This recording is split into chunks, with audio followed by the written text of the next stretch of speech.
really nice. I'm super excited for the. Where are we talking about? The humane facility? Yeah. The new humane facilities. Not the towns. They're not done. No. No, Just doing softball now, and then they'll do Yeah. basketball next. I think I think that's the order. Yeah. No, but There's a rec center. the new softball complex is really nice. The new field hockey is really nice. Field hockey. Yeah. Spectacular. Is it? Okay. Me? Right.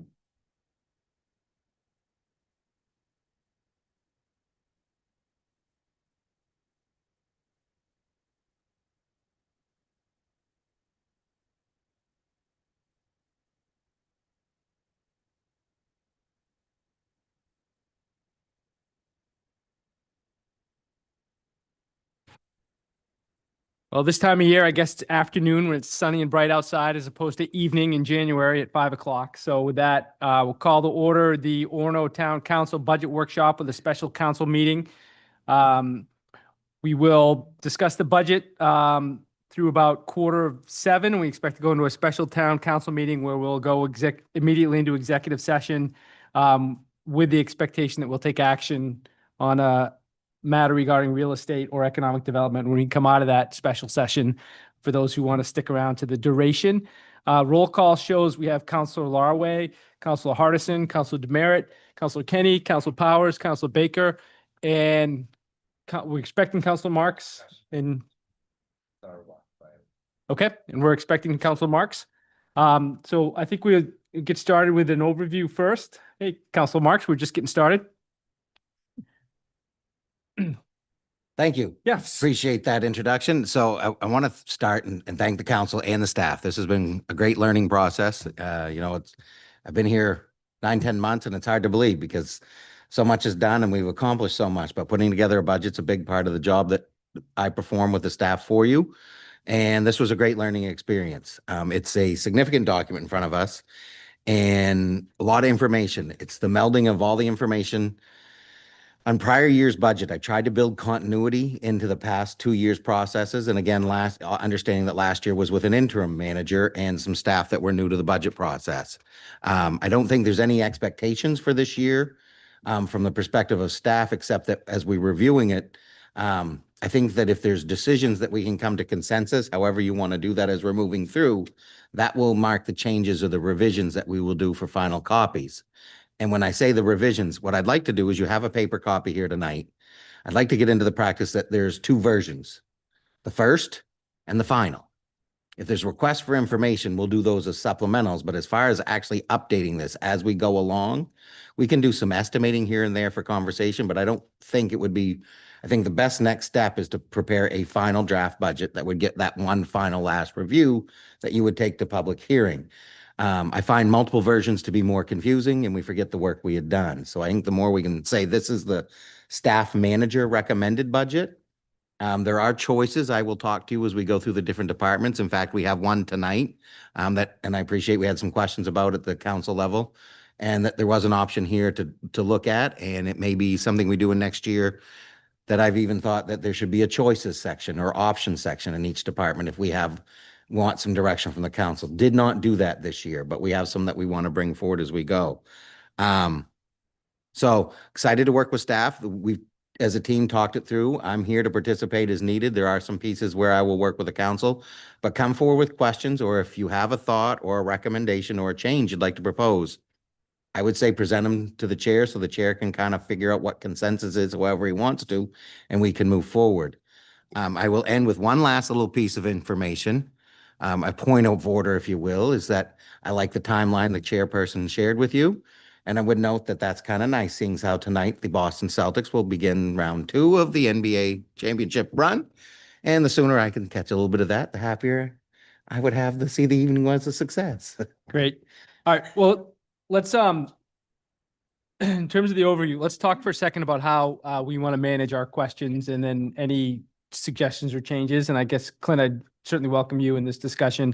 As staff presents, do we want to hold questions till the end of each presentation? Do we want to, I worry that and I'm as guilty of this as anybody else, kind of interject questions into the conversation in a way that kind of sidetracks things. Do we have it in ourselves is it our sense that we should hold questions until the end of the presentation? Unless it's a clarifying matter?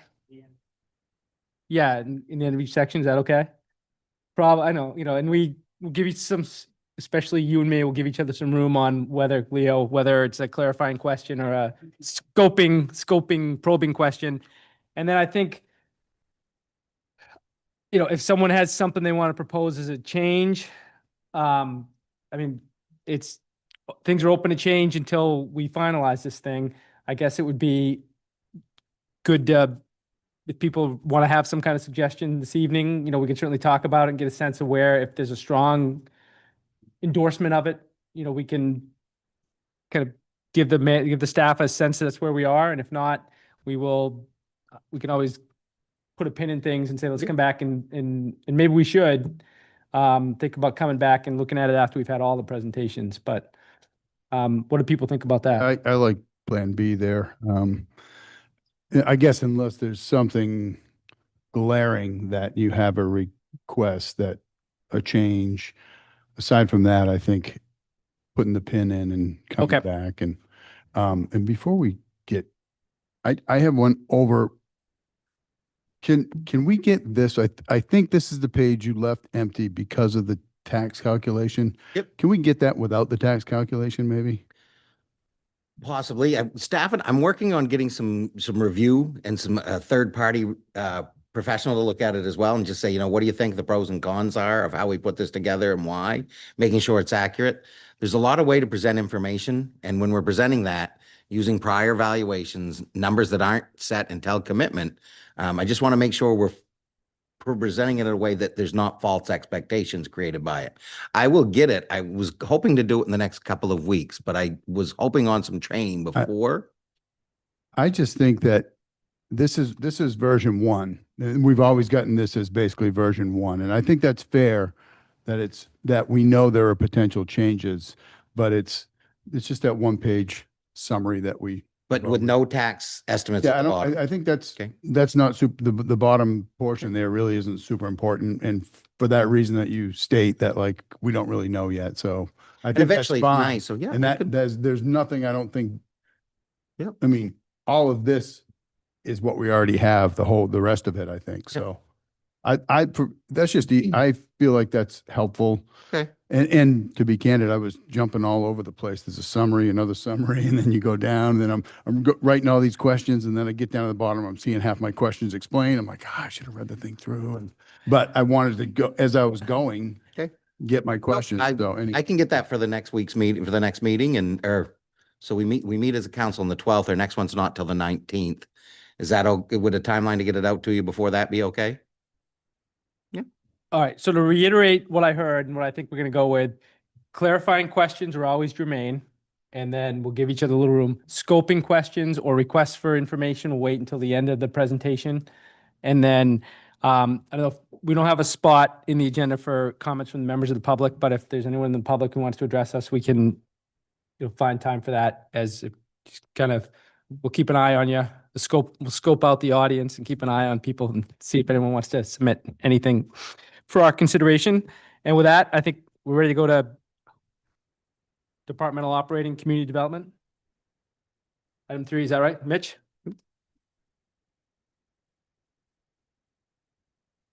Thank you for going first. Thank you. Mitch Stone, Assistant Town Manager. So I am in this iteration, I will be presenting the community development budget, which is consists of assessing, planning, code, and economic development. They're all have their own budgets, but they all kind of operate together and not very big. So I'm going to try to go through this pretty quick, and it's pretty self-explanatory, but certainly if you have any questions, I know that some are more in-depth than others. So if you have something somewhere along that line, let me know. The first piece of this is in the overall community development. There are 2.6 FTEs. The 0.6 is me. The other 0.4 is in the manager's office.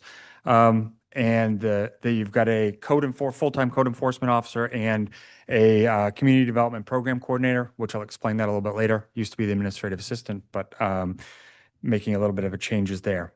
That first key data point, and the only one I put down there was the increase in permits since 2020. These are calendar year because it's easier to do that, but these are calendar years. So from 2020 to, which would have been December of 24, we're up almost 89%. 500, we were at 268 and we're now at 507. So we've increased significantly the amount of permits that we do through that office. Now that's primarily a code enforcement with help from our planner and also help from the community development program coordinator. So I'll talk a little bit about that, but as far as data is concerned, you can see that more activity is happening. There's lots of reasons for that. It doesn't necessarily mean they're all $1 million projects. Most of them are not, but just that's a pretty key data point. As far as the budgets and kind of change, assessing is down. Mostly that's due to the fact that we have shifted that community development program coordinator.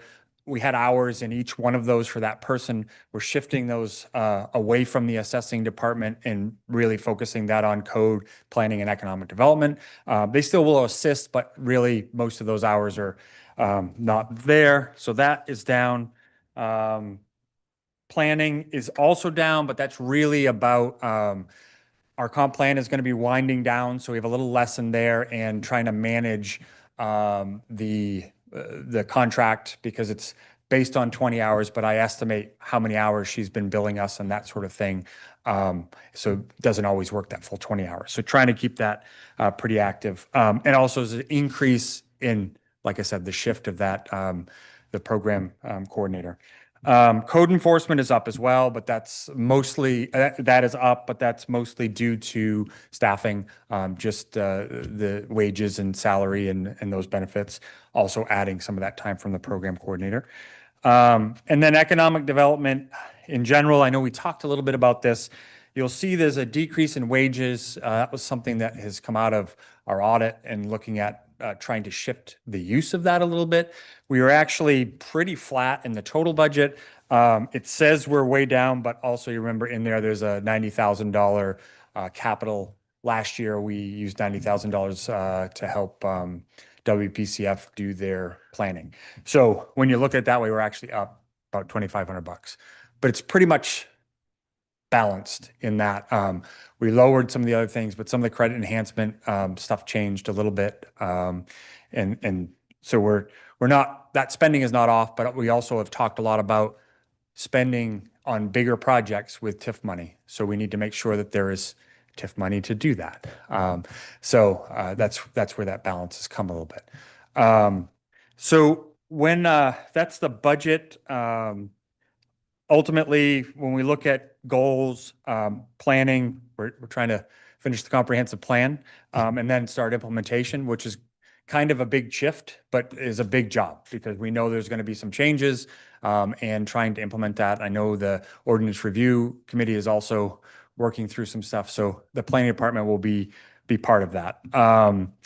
Also code, we're looking at just trying to streamline for efficiency, obviously with more permits, and we'll talk a little bit about that later. And also group housing, economic development is in line with the council goals of attainable housing and commercial development. And then assessing is just looking at the large complexes, which we're in the process of that. And then just trying to figure out how to do some new parcels. If we have new land that turns into a subdivision, how do we manage that? Just to go quick through the areas of discussion, this budget assumes we're going to continue with our contracted services with Isabel for up to 20 hours a week. And then also finishing the comprehensive plan.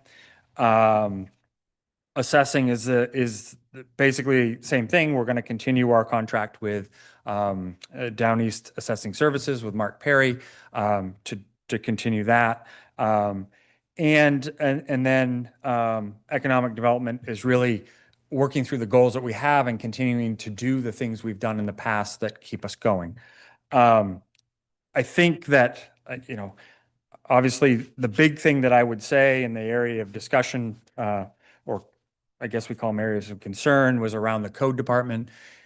We only have one code officer. And when we start talking about all the ordinances and all the things that they need to do, when you think about permits, you think about three interactions, about an hour per permit. When you're done with that many permits, you don't have a lot of time left in the week to do anything else. And that's just the permits. That's not doing anything, following anything else. Pat does an amazing job of managing his time and trying to work through that. That is also one of the reasons why we looked at changing a little bit with our previous administrative assistant, had kind of grown in the position and actually left to take an assistant planning position because that's really what she was doing. So we've kind of shifted that job to continue that model and get the potential. We're in the hiring process of that right now. Get somebody with some experience that can help support both planning with a part-time contracted planner and code. A little bit higher level, we'll still do the administrative stuff, but really try to help focus and make that efficient. Doesn't necessarily solve the problem of that number. And in all honesty, we were kind of thinking that maybe the permits would start to slow down after the COVID money left, but it doesn't seem to have done that at all, which is good for us, but it's also makes that challenging. We are looking at kind of doing an evaluation based on what ordinances we have and the workload of our code enforcement to see what that looks like. What is the ordinance and workload should it be based on what we have? We're also talking about updating ordinances and looking at other things that need to be enforced. And the more that we put on the books, the more that we have to do that. And we're very reactionary right now. Somebody calls with a complaint, that's when we go. We're not proactive and roaming the streets looking for trash cans that are out or parking on the lawn or things like that. So that is kind of quick nutshell. I don't know if anybody has any specific questions. I certainly will answer anything you got. And I would just add, just before the two things I want to make sure: contracted FTEs, this is the very unique area where you have two. We don't call them out in unique ways. I think as long as we know it and it's reminded, you do have two full-time equivalents in here through contracted service. The other one too is that he mentioned the TIF. Last year you had 90,000 in there. We didn't show any this year. Yet there is a project for 130,000 that's going to occur at some time for signaling. That's very much like your reserve funds. And I'm struggling and working with how we're going to change the fact, because like this year's budget, when you look at the totals and how we changed things in the summary, once we got to the final budget, last year you spent $1 million worth of reserves towards capital projects, but you also showed that as an expense and a revenue. That when you get to the end of this, looks like we've got a big draw in spending as a total. That's a reality because you put that reserve in there. I'm researching different models, how that reserve budget can be a reserve budget and not be completely shared out as a part of the municipal total spending. But again, that's just one of the things you have to get used to, is that the way you're doing your revenues and TIFs, there can be peaks and valleys in spending and revenues. So that's it. Can you call out which number you're looking at? Your mic's not on. Oh, I think it is. Is it? I think so. It's Um, in, if you look in community development,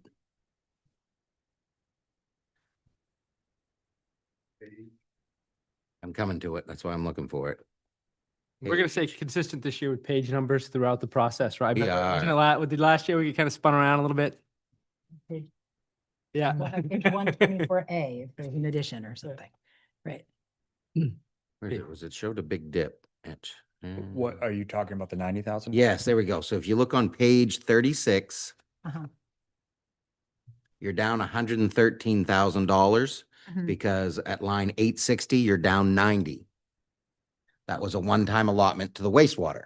Ah, I see. So that's $90,000 reduction in spending, but that's because you had 90,000 of revenues to offset it. Yeah. So there's no tax consequence of that. Sure. So that's just one of those ones, they're hard because they have that revenue tie. And again, this year we have the 130,000 that's for an intersection on Stillwater. We don't even know what year it's happening. Mhm. And we made the decision not to show that in a community development cost because I feel that's unfair to community development to keep showing those peaks and valleys. So we're working with different ways to show that in your budget. And can you clarify the you said the equivalent of 2 FTEs in contracted services. I didn't think that our planner was full-time. So No, that it's didn't make not. any I sense would to say me. you're getting more than full-time value out of her. You could not replace her, I don't think, with a full-time equivalent. We Understood. would need it. So correct. I mean, and that's, you contract for 20-something hours. Up to 20 hours is what our contract, just for planning services. Then the comprehensive plan is a completely different contract. So that's based on the project. Okay. But we do contract for up to 20 hours. So theoretically, I think what you're saying, Sarah, is that that would be a half a FTE theoretically, but neither one of them are because they're contracted. But Got it. Yeah, no, I just, when Yeah. you brought it up, I was Yeah. trying to figure out the equivalent. How many hours do we contract with the assessor? the assessor is full-time Up to for, 40. yeah. Okay, Yeah. got it. Thanks. Jacob, we'll work our way down. Good.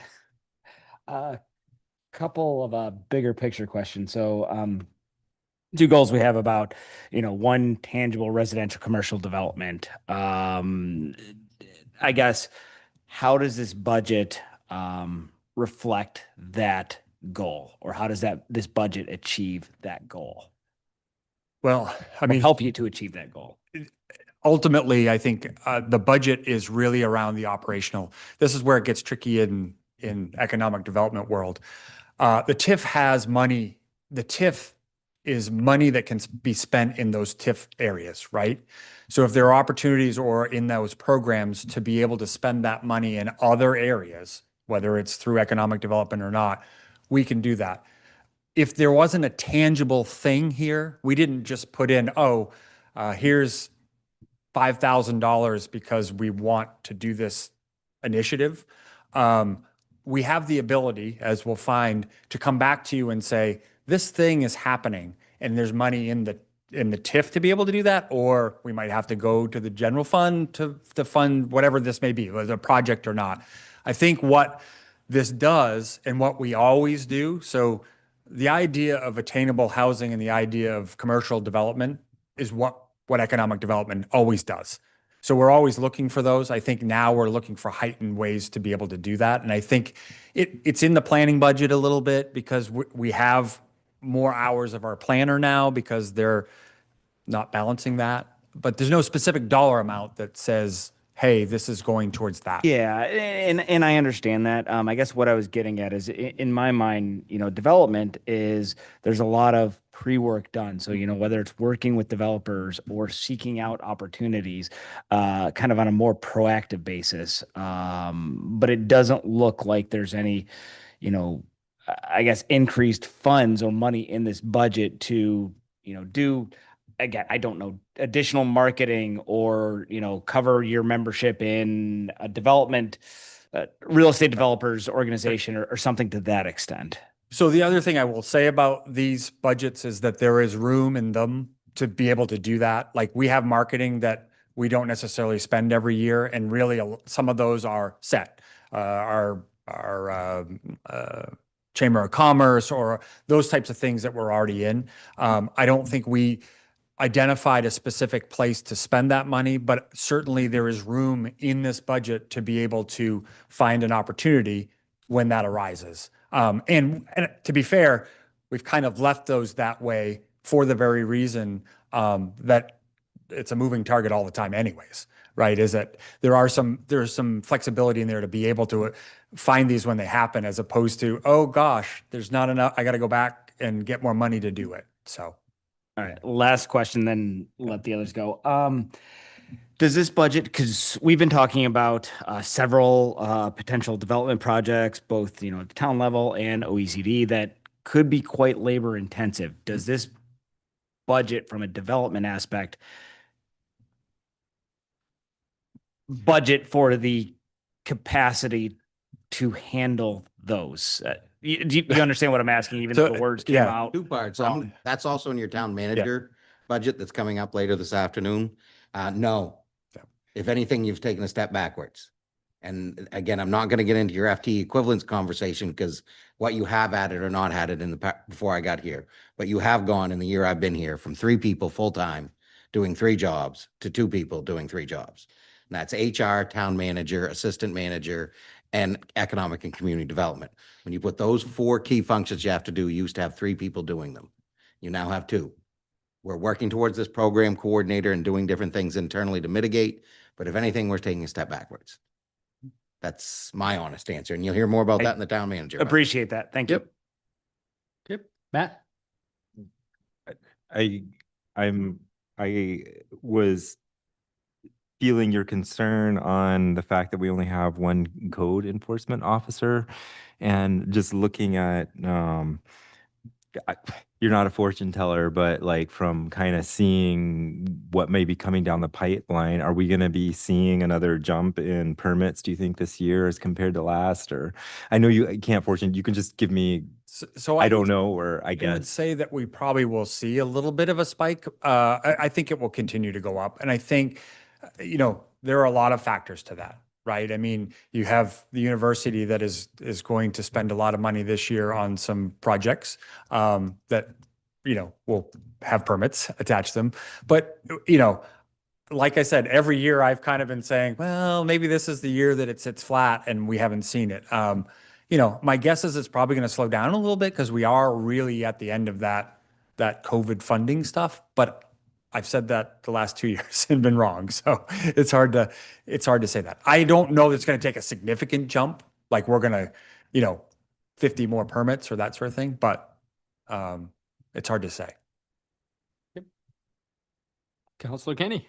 On the permitting thing, I do know that you guys have, it seems, been fairly automated. I trust that that has been a helpful thing, that you've got an online system for the run of the mill. Hopefully some of those are just processed that way, and then code looks at them and gives them the stamp or something like that. Is that, and are you looking to do more for the kind of the run of the mill? So the automated system obviously has helped us. I mean, the online system, people are doing their own input and that sort of thing. It doesn't come to us and we have to be able to do that. That has certainly allowed us. I mean, in the same time that these have gone up, we instituted this system, right? So it's allowed us to manage. It doesn't necessarily take away the work of having to, if there's a problem, talk to somebody. Yes, approving. I mean, the paperwork stuff, not a huge deal. It's really more about the interaction of the permit and having to talk to the people, make sure they're doing what they're supposed to, go to do the inspections, and then following up with CFOs or that the project is complete. So, yes, that's helped us manage to here. Be able I to don't- accomplish this. and there isn't a ton more we can do on the permitting side. I mean, the permits are what the permits are. We have heard great feedback from contractors that it's easy, especially small ones. They can go home at night and do their permits and don't have to be at the town office to talk to somebody to do it. So, So it's that's been good. positive on that side. Good. On the new position, which sounds like a smart, a good move, is it realistic that you're going to find that person, or is it more realistic that you're going to nurture that person? You're going to bring someone in, and I mean, it sounded like you said that's basically Yep. what we had, I think, right? Probably a little bit of both. It will be somebody with some background, hopefully, and then nurturing that position. I think the difference is calling it out from the beginning. So the applicant that you attract understands what they're getting into and not hoping that they grow into that position and we can teach them. Yeah. Because to be fair, the person that started this wasn't interested in doing what she's now doing. Oh. Being in the position is what got her the interest to do it. Now we're starting with people, hopefully, that are interested in getting there. Okay. We're one step ahead, if that Great. makes sense. This is maybe more for Clint. Do we have TIF reserve? TIF by definition is a reserve. It's a TIF district. It creates funds that are set aside and not part of your general operating budget. So the easiest way to view it is it's a reserve fund created by the TIF district. Okay. Yeah, and I didn't know if we spent most of what we bring in each year or not. So based on this budget, based upon last year, it brought in about 1.3 million, and you spent 900 and something thousand. I'd have to look that up to be Okay. exact. Yeah. Yep. Sarah probably knows what that reserve is. Yep. And the balance of the reserve today is sitting right just over $1 million, $1.5 million. The downtown one, yep. Yeah. Okay, great. Yeah, they each have their own. All right, because I did have the question. I was curious what that 90 was, so I appreciate that you called that out.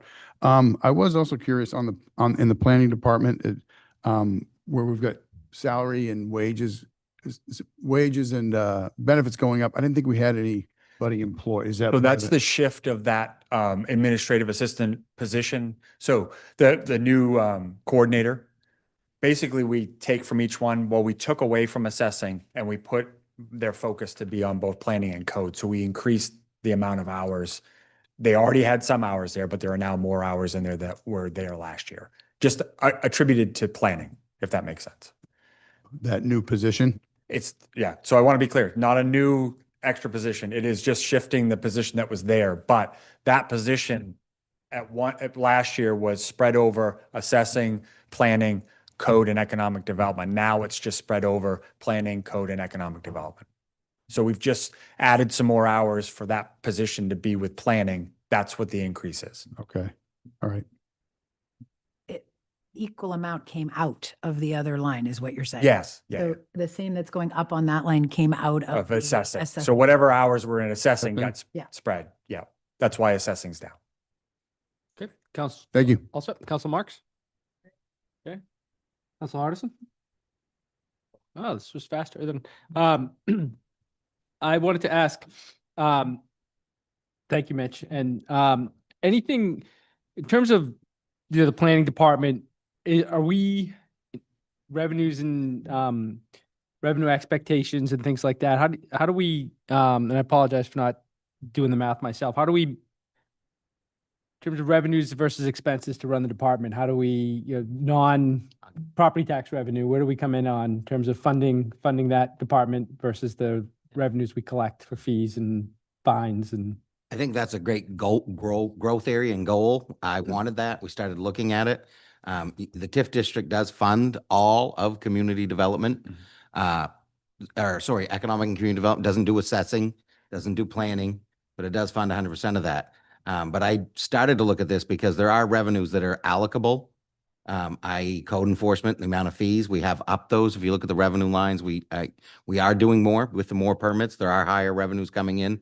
So we've upped that revenue to reflect it. I think as we go forward, it would be neat to look. You just got to get into a few places that become harder, like where does that revenue belong? So for example, motor vehicle excise, it's collected by your front office staff, but by statute, it's supposed to go towards maintaining your roads. So is that revenue for public works or is that revenue that's for town clerk? So we get into some of those things that can be debatable. So if we stayed away from saying this revenue belongs to a department this year, but we're starting to figure out how to analyze that. It's something I haven't seen done in other municipalities extremely successfully, because we're not, a fund accounting. We are fund accounting, but we don't attribute all our revenues to certain projects or programs. It's kind of cross-purposed. So I'd like to look at this a little bit more as we go forward, but we don't have ability except to tell you that of the entire community development budget, which was, and I changed screens. I'm gonna go back to that one. The other thing I would add, I think you were talking specifically about planning. Typically, the revenue that comes in for planning are really just offsetting the cost of the public hearings and Yep. and the review. So the money that comes into that is supposed to cover that cost, not necessarily make extra money on that. And that's one of the ways that you can be more There's attractive. no, when we write speeding tickets, we don't get to keep any of that revenue. Yeah, and I don't know, there was a proposal to change that law, but I don't think it passed. So, keep writing them, but it doesn't. Right. Yeah. So, a code, on the other hand, Yeah. if those things come in, there are violations, that sort of thing, does usually come in through the code enforcement department. And you can certainly look at that that way. Planning specifically are directly around the planning process and review of things that go to the planning board. But if we want to move beyond a reactive approach to code enforcement in terms of, there could be, will this Municipal Resources, Inc. of New Hampshire help us assess, if there are opportunities to generate revenue to improve enforcement or, That's what I want them to look at. What are we like compared to our others? Yeah. We need a program coordinator back because it's going to be, we're doing it all remote. So we got to do some digging staffs wise internally. Yeah. And with one person short, I didn't want to commit until we knew we had enough. There's enough money in this year's budget even to have done it. Yeah. But we kind of said, let's focus it towards next year. The idea is to look at all our ordinances, kind of try to figure out what we're doing, how much time it really should take compared to others. Do we need more staff? And if we were to add staff, how much would we have to increase our fees by so that the fee was not on a property taxpayer? It was actually a Right. fee for service. Yeah. We're looking at it that way. We just haven't got there yet. I think that's a good way to think about it, fee for service, so that, the people in town who are driving the expense, when you can segment it that way and can do it in a fair way, it makes sense to me that, someone who never does anything to their property, or just someone who never has a noise violation or never has 6 cars on the lawn, if we could, so I encourage that thing. I know it's not part of this budget, but moving forward, it sounds like it would make some sense. So thank you. Anything else for community development? Okay, great. Thank you. Now, I did a little math. So if we go at about 25 minutes per department or less, we get, we finish on time for the the special town council meeting. 25 minutes starts now. Thank you, Megan. Take as much time as you need, but Hi, everyone. I'm Megan Mazzella. I'm the Parks and Rec Director. The Parks and Rec budget starts on page 41. In the very front, we have a bunch of colorful graphs. The left section is youth sports. In fall, we had 122 unique participants throughout those 3 sports, which is pretty cool. And the right side of the graph is different activities we do throughout the year. Some of them happen just in the fall, just in the spring, or in both seasons.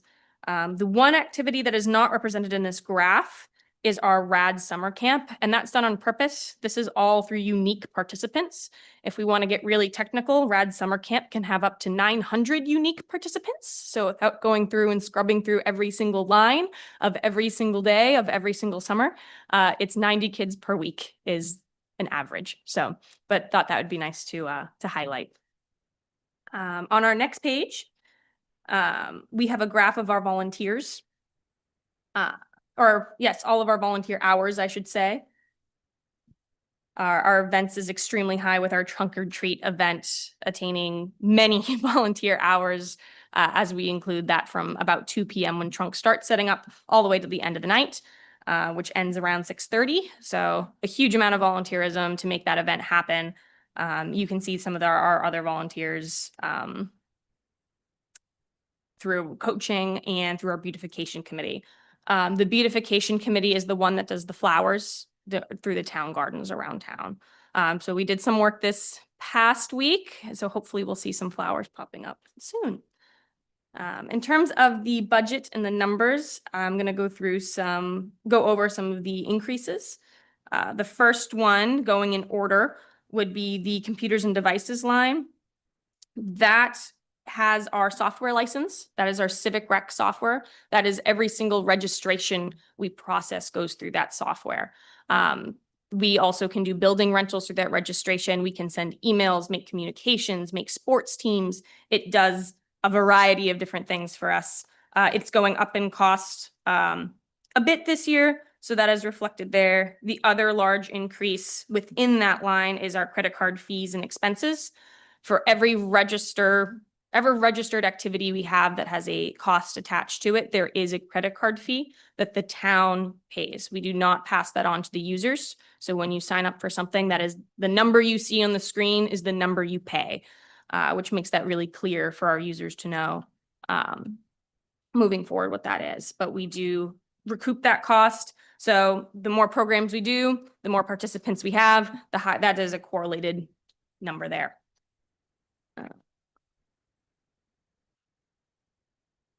The next one that is significant is a decrease. Last year we discussed maintenance to the ice rink. During that discussion, that was a one-time increase for paint and for new boards. So I returned the ice rink budget back to the original maintenance. That's lights and water billing and things of the like for that. So our regular maintenance cost was returned to what that budget was, which is why that decrease is there. There's a small increase to the truck maintenance line, or the vehicle maintenance line, Parks and Rec does have one vehicle. It's a 2016 Ford. So it's coming up on 10 years. So increasing that line, it does very well.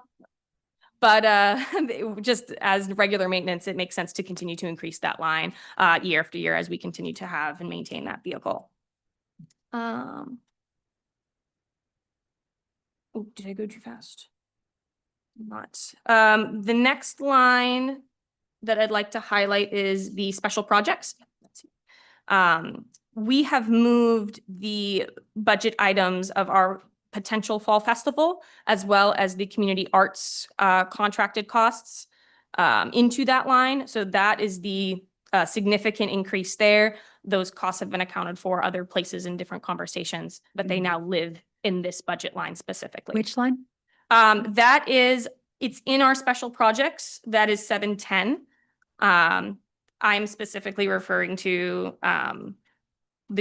the special projects line is one lump, and you're taking that out and dissecting it. I'm specifically referring to the community arts section of the special projects line. Is that helpful? I'm sorry. Yeah, go ahead. Sorry. So we're on page We're 43. on page 43. 43. Yeah. I was just curious. So if the community arts events have gone up, what else has come down that has brought that? Because the special projects line overall has come down, not up. Correct. So that was what I was getting to Okay. next. Sorry. The special projects line incorporates quite a few different things. One of that is the land trust's purchase of the Caribou Bog Center. So that has decreased the donation and the maintenance we are putting towards that. That was a decrease of almost $5,000 this year. So that is how we have some decrease there in that line. Has that been communicated to the land trust folks, or how was that communicated to them? So the cost you saw previously was off the ground costs. There is a donation of recurring maintenance and operations. So Yeah. that has been retained. It's something they're aware of, that They are. ADC is working. Okay. Yes. And if you look at Appendix 13, they have the Caribou Bog operating request for this year is there as an attachment. We funded 100% in that budget. So we've met the request. There's no reduction by the town. We funded them at where they wanted to be. Thank you, Star. Thank you. Special projects is the one, you're gonna hit that one next. That's the other one that's up for expenses. Because I think that's part of the conversation the council's looking at. You have a special projects and you have Professional services go up Correct. 63%. So so that's part of that increase you were starting to talk about. Correct, because the special project is the fall festival, as that's not a contractual service versus the Correct. yes, versus the spring, the summer arts fest is. So that changes there. Well, thank you for the clarification. Yep. Can you just repeat that again? Summer Arts Fest is on which line and Fall Festival is on which line? So currently, the fall festival is a budgeted item as part of the budget. That doesn't have a assigned contract. The Summer Arts Festival has an assigned contract, and that is the difference between those two. Orono Arts The Festival. Orono so- Arts Fest is in the professional services line versus the fall festival is not, because it is not assigned to a professional service. Does that help clarify? And that one is still showing on special projects, the Fall Festival then. Correct. Thank you. Correct. And this is a good one to point out. Your last appendices in your budget is the trio line by line with explanations. Yeah. You can deep dive any of these one line items that break them up at any time you want. Yeah. We just summarize in the departmental summaries. It's great. Thanks. We did that. Yeah. All right. I would then move on to our pool. There is a lot of significant change in our pool. Before there was an addendum to the humane rec contract, which included lifeguards. We are no longer operating that part of the addendum. So lifeguards have returned to a part-time town staff member, which is why we see increased wages, increased Medicare, those types of benefits, as well as the wages line returning. You'll see at the bottom of the pools budget, the professional service line has decreased the equivalent amount there. The other thing that has come back is a actual line. It's under self-sustain, which is for concessions. That is something we hope to bring back with our pool now that our staff has returned to being town staff. That's something humane staff was not able to do, was handle money. That's something we can train for here. So that is an exciting amenity I know the community enjoyed in years prior. So that gets to come back as well.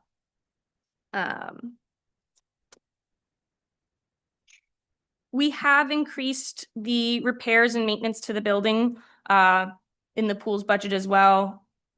We have found that that might serve us quite well. We spent a lot of time servicing and maintaining the pool and having some extra funds to address unforeseen errors or kind of small things that would pile up over time. To address those faster, we've increased the line there to give us our staff flexibility to be able to do those things.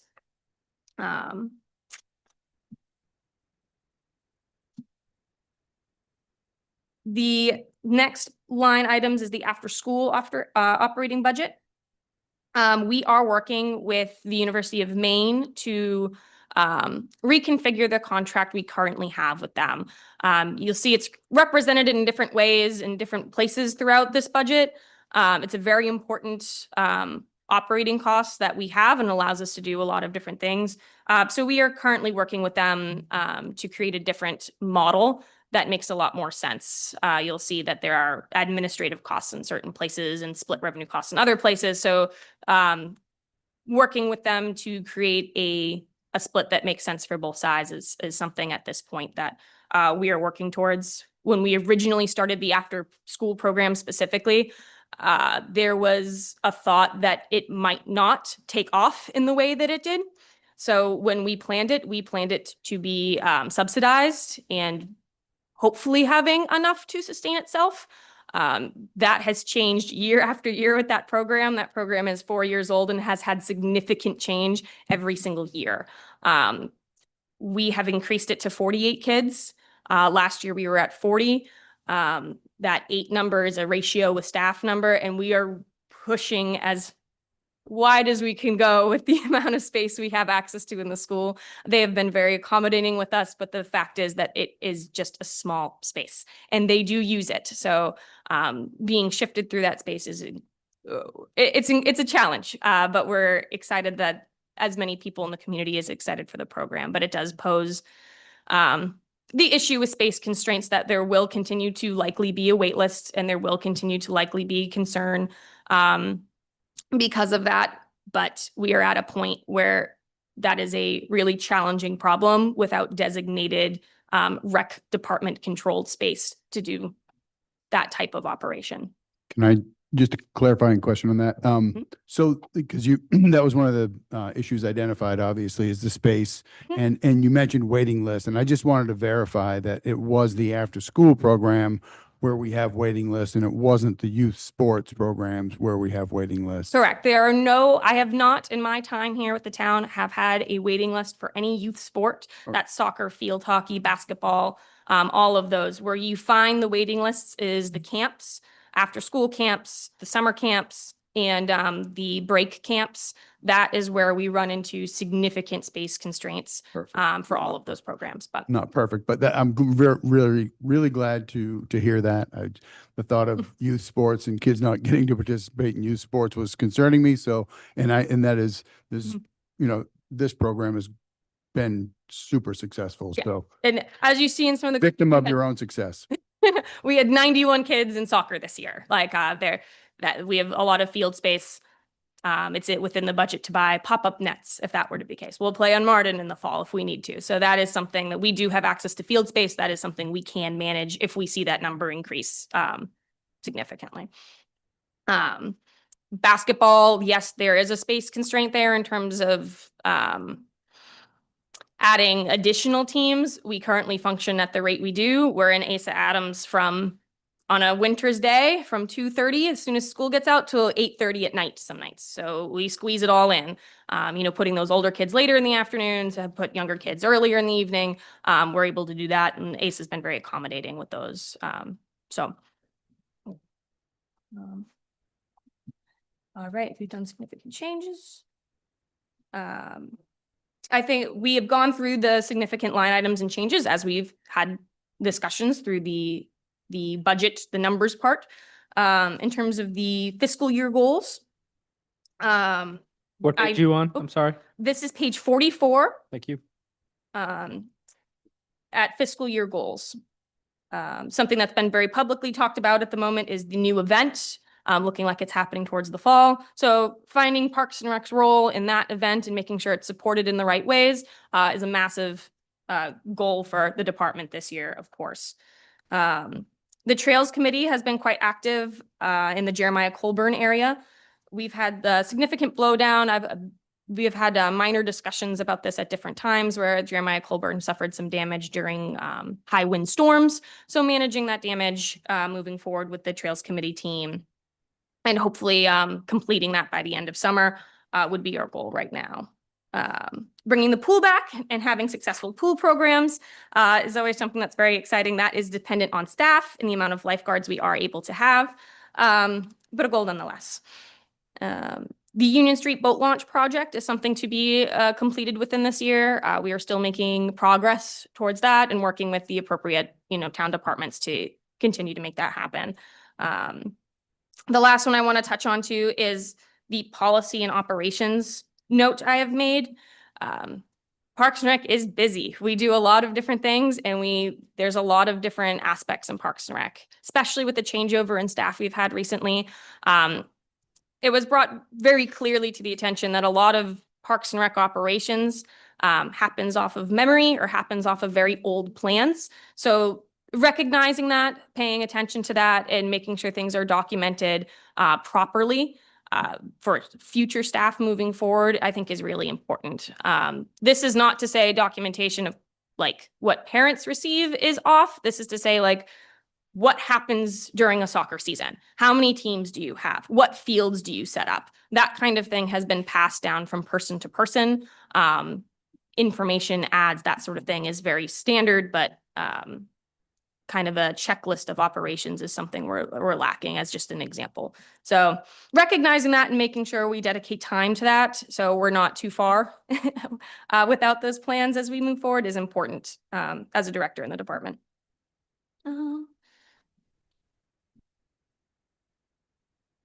I've touched a lot on the areas of discussion and the areas of, we did talk about some areas of concern. Again, I want to highlight the building capacity issue. The indoor space Parks and Rec has access to is very limited. Even when it comes to storage, we have to store things in Keith Anderson versus Birch Street versus this building or that building because there is not one space that we have access to that is suitable to store everything or suitable to program in everything. Given our programs are increasing each year, jostling that space that we have, that we borrow, it increases with difficulty with the increased need.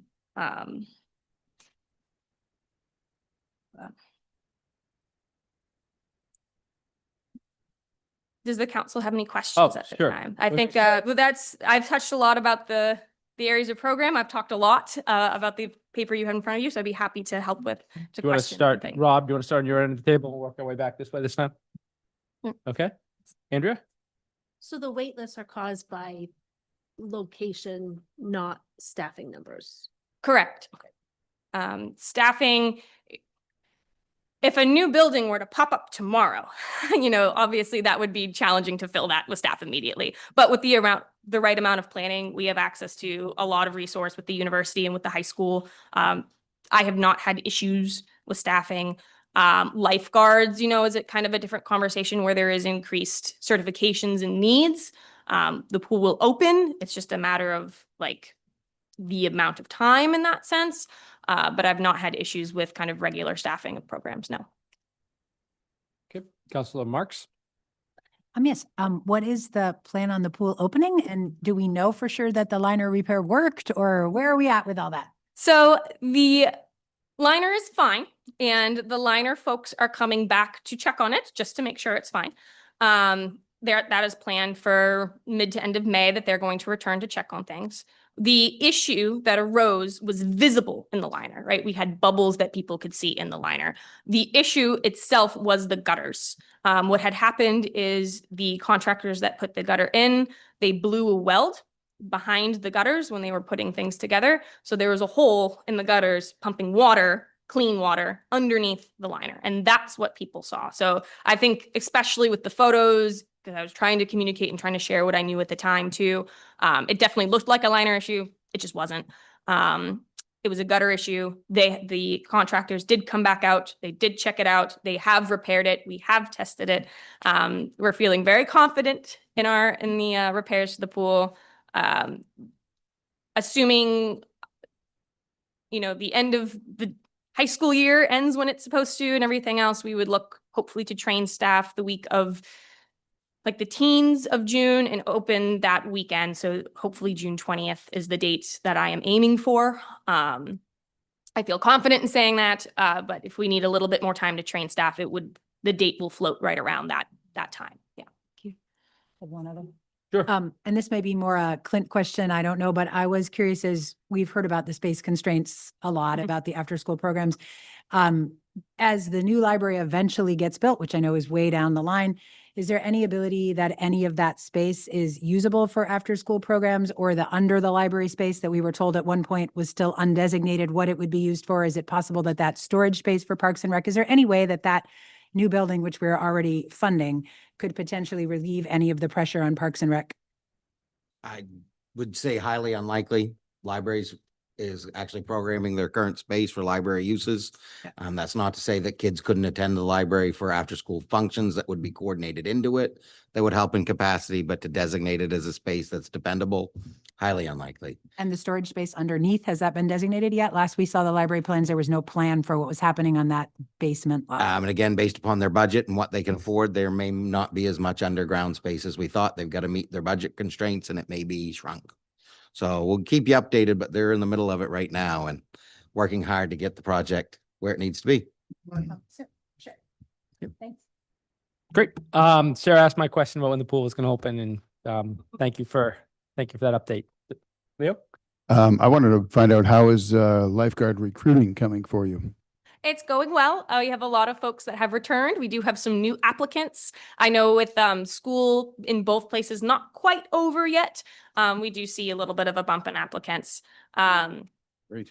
I'm looking at, I'll say around 10 at the moment. I think to be very happy, we'd like 14. I think to kind of feel very robust, we'd look for 16 in that sense. So, but not bad. It's good numbers. We will open. That's not Cool. the staffing is not a question at this We need- moment. Yeah, it's we- just a matter of how much. 14 to 16 lifeguards, or you want 14 to 16 applicants? Or lifeguards. 100 applicants. I would like 14 to 16 guards. It Guards, would all right, be, perfect. We would should be the keep goal. Pushing that need The from more the here merrier. and everywhere too, Sure. because we've got this facility back. Let's get it open as much as we can. I had a question on the increased fees of $5,000 for credit card fees. Is that, I don't know what that makes our total, but that's about 160,000 at 3%. What's that? That's our total? For credit card, 22,000, we're adding 5. That has to be from the after school, from the RAD stuff, from the after school stuff, because our programs wouldn't come anywhere near that for youth sports. That's the bulk of our, and they are our programs as well. So we take in there's a shared revenue through all of those programs, through the RAD ones as well.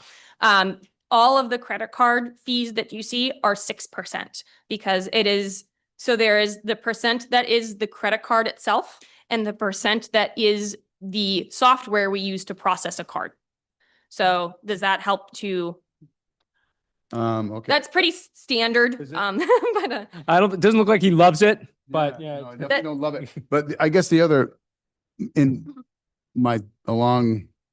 have we and can we encourage direct deposit type of arrangement where we pull it out of accounts or something like that? I mean, 20 grand's not insignificant for credit card fees. And I think I believe, I know, I'm pretty sure I was here at some point when we've talked about credit card fees. And I think my intent when talking about it was with regards to parents need to sign up for soccer, $40, $50, whatever it is. So, we may accumulate $400 or $500 worth of credit card fees, but we're into 20,000 now. I think we probably, maybe this is more for council. We should probably have a conversation about whether we eat those fees, and if it's now if it's 6%, we're having half's credit card and half is the program, the software.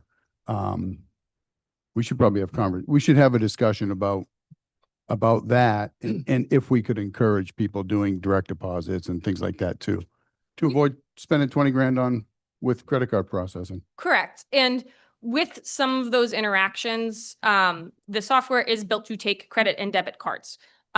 It is, as we sit as Parks and Rec today, without a formal front office, without a cash drawer, without those types of things, we rely on this software similarly how someone would rely on a secretary.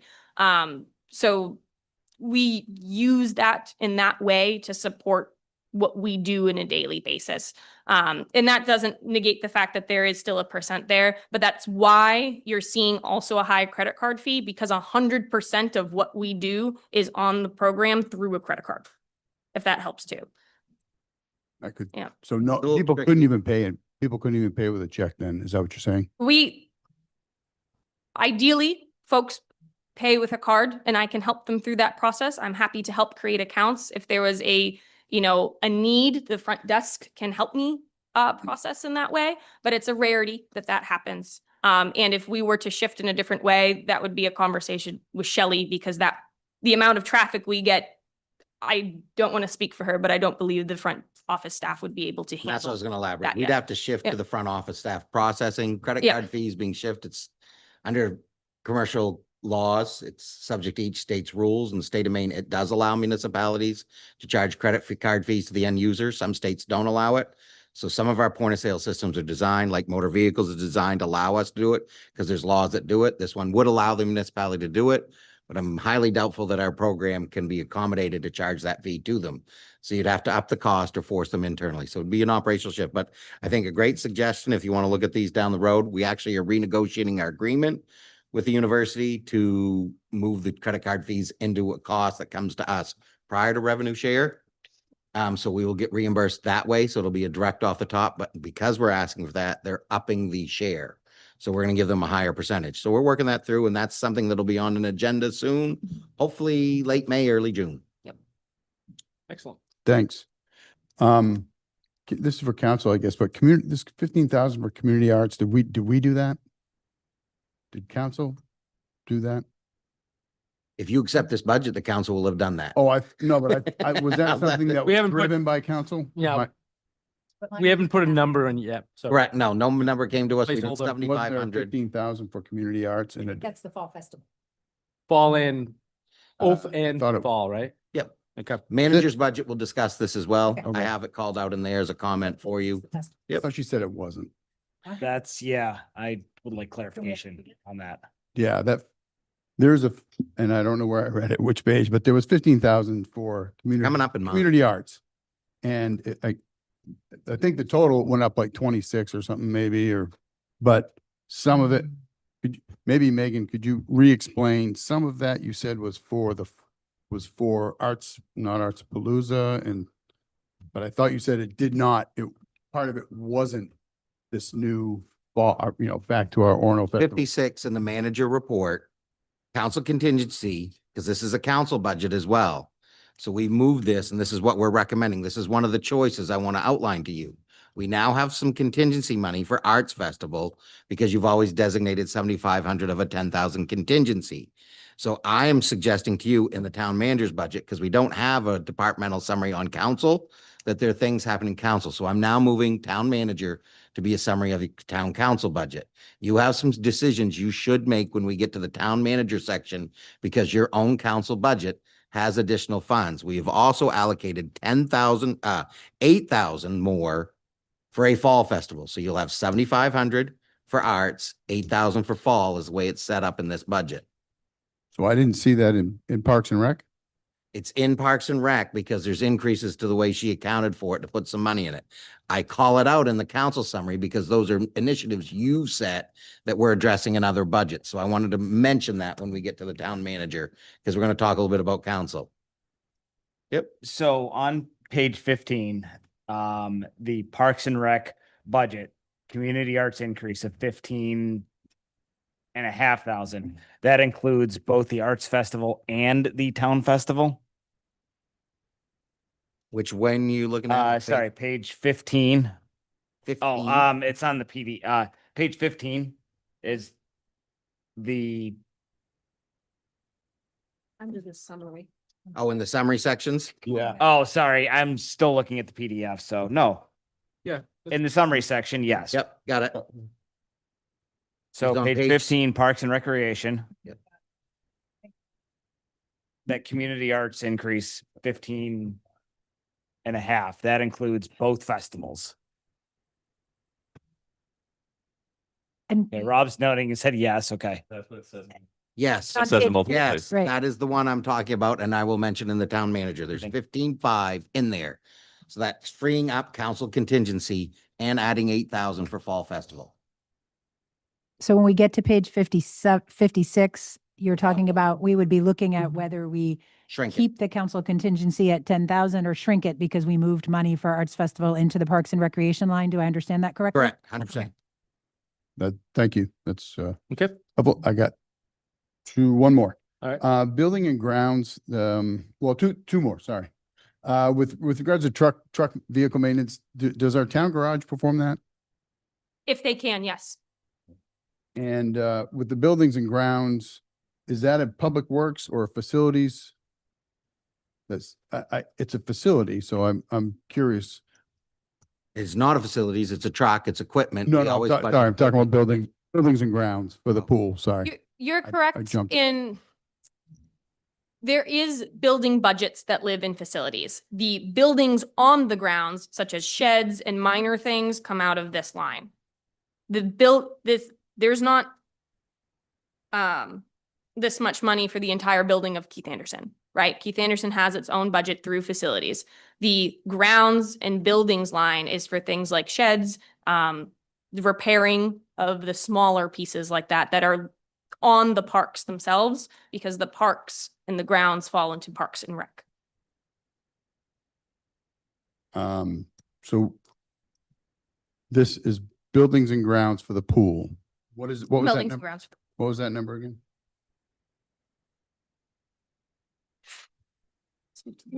So the pool is the one facility, if you will, that does fall into Parks and Rec versus Keith Anderson that falls into the facilities maintenance budget. So that is a general maintenance line for kind of annual maintenance. So that does not include kind of the large scale projects, a new roof, the new liners, the new gutters. That is for minor repairs, a squeaky door, a new toilet seat, stuff like that we can make repairs on. Which would be facilities doing those functions, I assume. Correct. We're not hiring out to repair small. Okay, thank you. Yes, thank you. Matt, you got anything? This is more to Clint real quick. One of the most important things that just talking to the community was the Parks and Recreation and seeing its revival. And I think that this is happening and this is a good thing.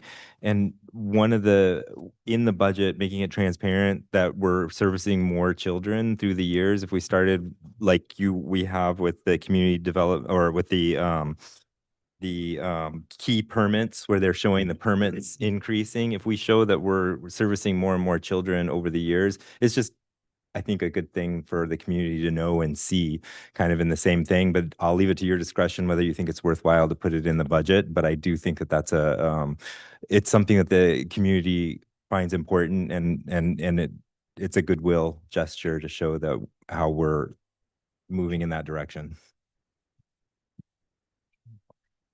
Okay, yeah, all right. Jacob? I also, like Leo, am open to exploring passing on some of those credit card fees. That's not an insignificant sum of money. So if we can do that, Let's go back to Leo for one more question. I Are you was. done? You want more? Oh.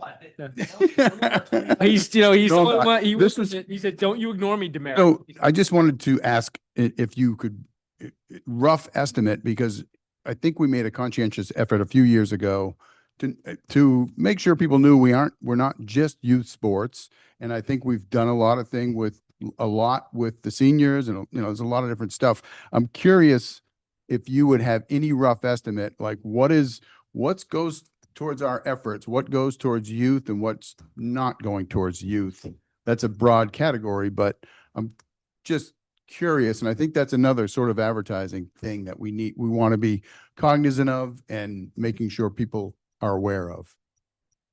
As a very overarching broad discussion, I would think we're still in probably the 75-80% youth category.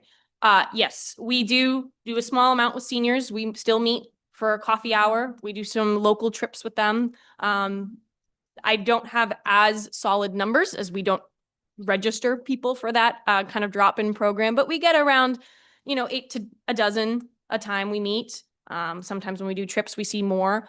The other thing we do, like the pool, for instance, isn't just for kids. The building rentals and things like that we do aren't just for kids. So that's kind of where our 20% is coming in. It's hard to quantify in terms of that, what you're going to consider not youth and youth. There's some family programs and things that people can do as a group events. Anyone can go to a lot of those. So Trail does that stuff. help? Yeah. Thanks. And that was kind of a out of the utter nowhere question. Very so I don't- anecdotal. Yeah, appreciate it. Matt has his hand raised, but he's just scratching his ear, I guess. Yeah, all right. That's it, I think. Thank you so much. Yep, nice job. Now we have no, we're gonna give the town manager report in 8 seconds. It's too high. I just want to say in advance, I'm going to have to leave right at 6:30 for a childcare issue for a friend. Just so you don't think I don't value the library as much. Yeah, so this is one of those choice categories. When we went through here, there is 8 hours referenced in her budget request, and came up as well for a additional time. So, but she's recommended to me in a memo over a month ago to use carry forward to cover it. I felt awkward about putting a carry forward request in the budget from this year to next year. So I said, let's just kind of wait. But what ended up happening is there's a reference to a 0.2 FTE equivalent increase, but we didn't actually put it in the budget. So there is no money in the expense line or the revenue line to fund it. If we do this, or if the council was supportive of that, and we'd love some feedback, there would be no increase to property taxes. It's approximately, yeah. So we would be recommending 8,000 of carry forward be allocated to this budget. And then an 8,000 increase in expenses for 0.2 FTE equivalent, 8 hours a week. So I wanted to reference that because we were fully aware of this coming in. We could have gone either way, and we chose not to put it in the budget, but to reference the issue or a request that the staff had made. Can I ask what you mean by carry forward? Who's carry forward? Hers. So the library is going to end the year due to staff vacancies under budget, Which in excess of 20,000. for clarification, I'm not aware of us ever if any department comes in with a surplus, I don't ever remember that being that department's budget, correct? That's possible. Yeah, Again, that's why I don't put it think the way that's- we did, because carry forward use is ones that I'm careful with, but is a savings the library made, and they are suggesting a need that this could address in their budget. So it was a creative solution to a expense they needed. So you could actually even add it to the budget and not put the additional revenue in, and it would be a small increase to taxes. But again, there is a request for a 0.2 FTE increase for next fiscal year. Okay. Councilor Marks, you have a question? And Mitch?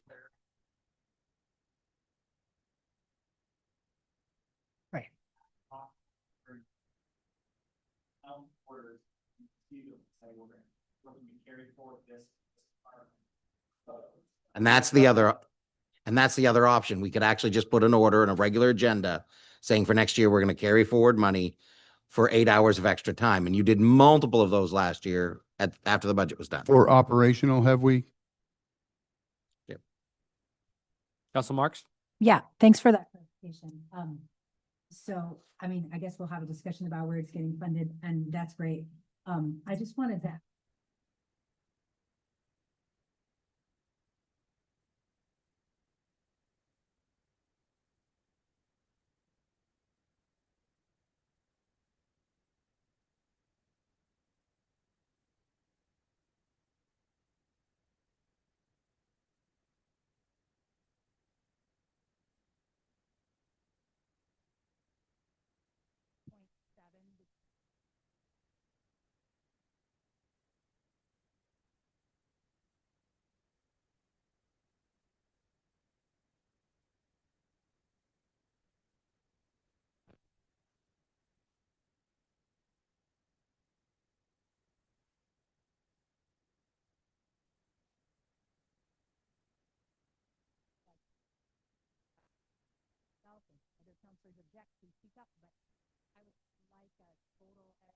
Increase or decrease? So just to click.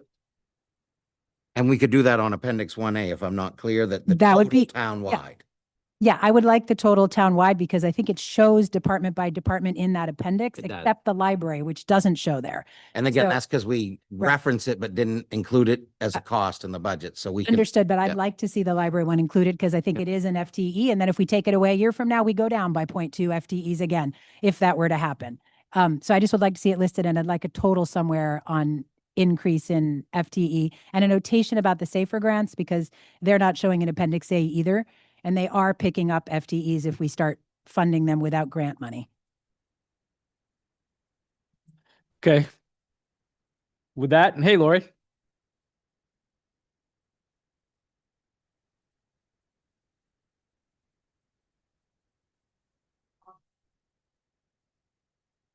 Thank you.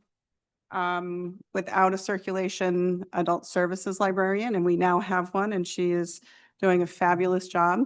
That being said, we are also struggling with the amount of time that I am putting in as we work on this expansion project. And Lindsay Barnum, our assistant director, is kind of filling in for me. So it's kind of a trickle down thing that's happening.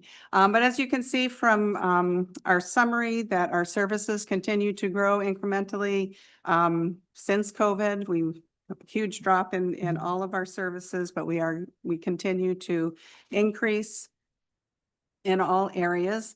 As far as the budget goes, we really haven't increased in many areas. Some of the major ones are in equipment and maintenance, or professional services. So that comes in a number of different places. As a Minerva library, we pay an annual subscription to be a Minerva library, and that connects us to about 70 other libraries in the state. That is going up, and it has been for the past few years until I think we'll be at $4,900 next year for that service, and it is a huge service. Also, our delivery fee has increased. We get 5 deliveries a week, excuse me. And as a Minerva library, we are contractually obligated to do at least 2 of those days. We do pay for 2 days. Luckily, we get a day from Maine Infonet because we are a Minerva library. We get subsidized by the state library at a huge discount. And we also get 1 free day a week through the Penobscot County Commission. So that fee went up from about $22 a day to $42.50. So that was an enormous increase for us. And I guess the only other spot that really is a big increase is the moving, looking at moving and the temporary space for the library. So our goals are to maintain our current operations, which we are doing, and to adequately staff and have resources in order to move ahead with the expansion design and the campaign. So we need to develop a plan for moving to temporary space, which Clint and I have been working on quite a bit. Let's see. And the numbers, I'll get there. Okay, so I did get a quote from Pro Movers in Waterville. They're the company that helped us the last time we moved back in 2009.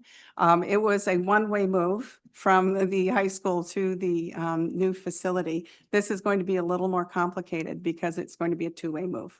When we find out where we will have temporary services as well as where we will be able to store our collection and furniture. We will have a better idea of what that looks like. But in order for this company to come in and pack up all the books, they have large book carts that they put all the books on wheels, much bigger than what we have at the library.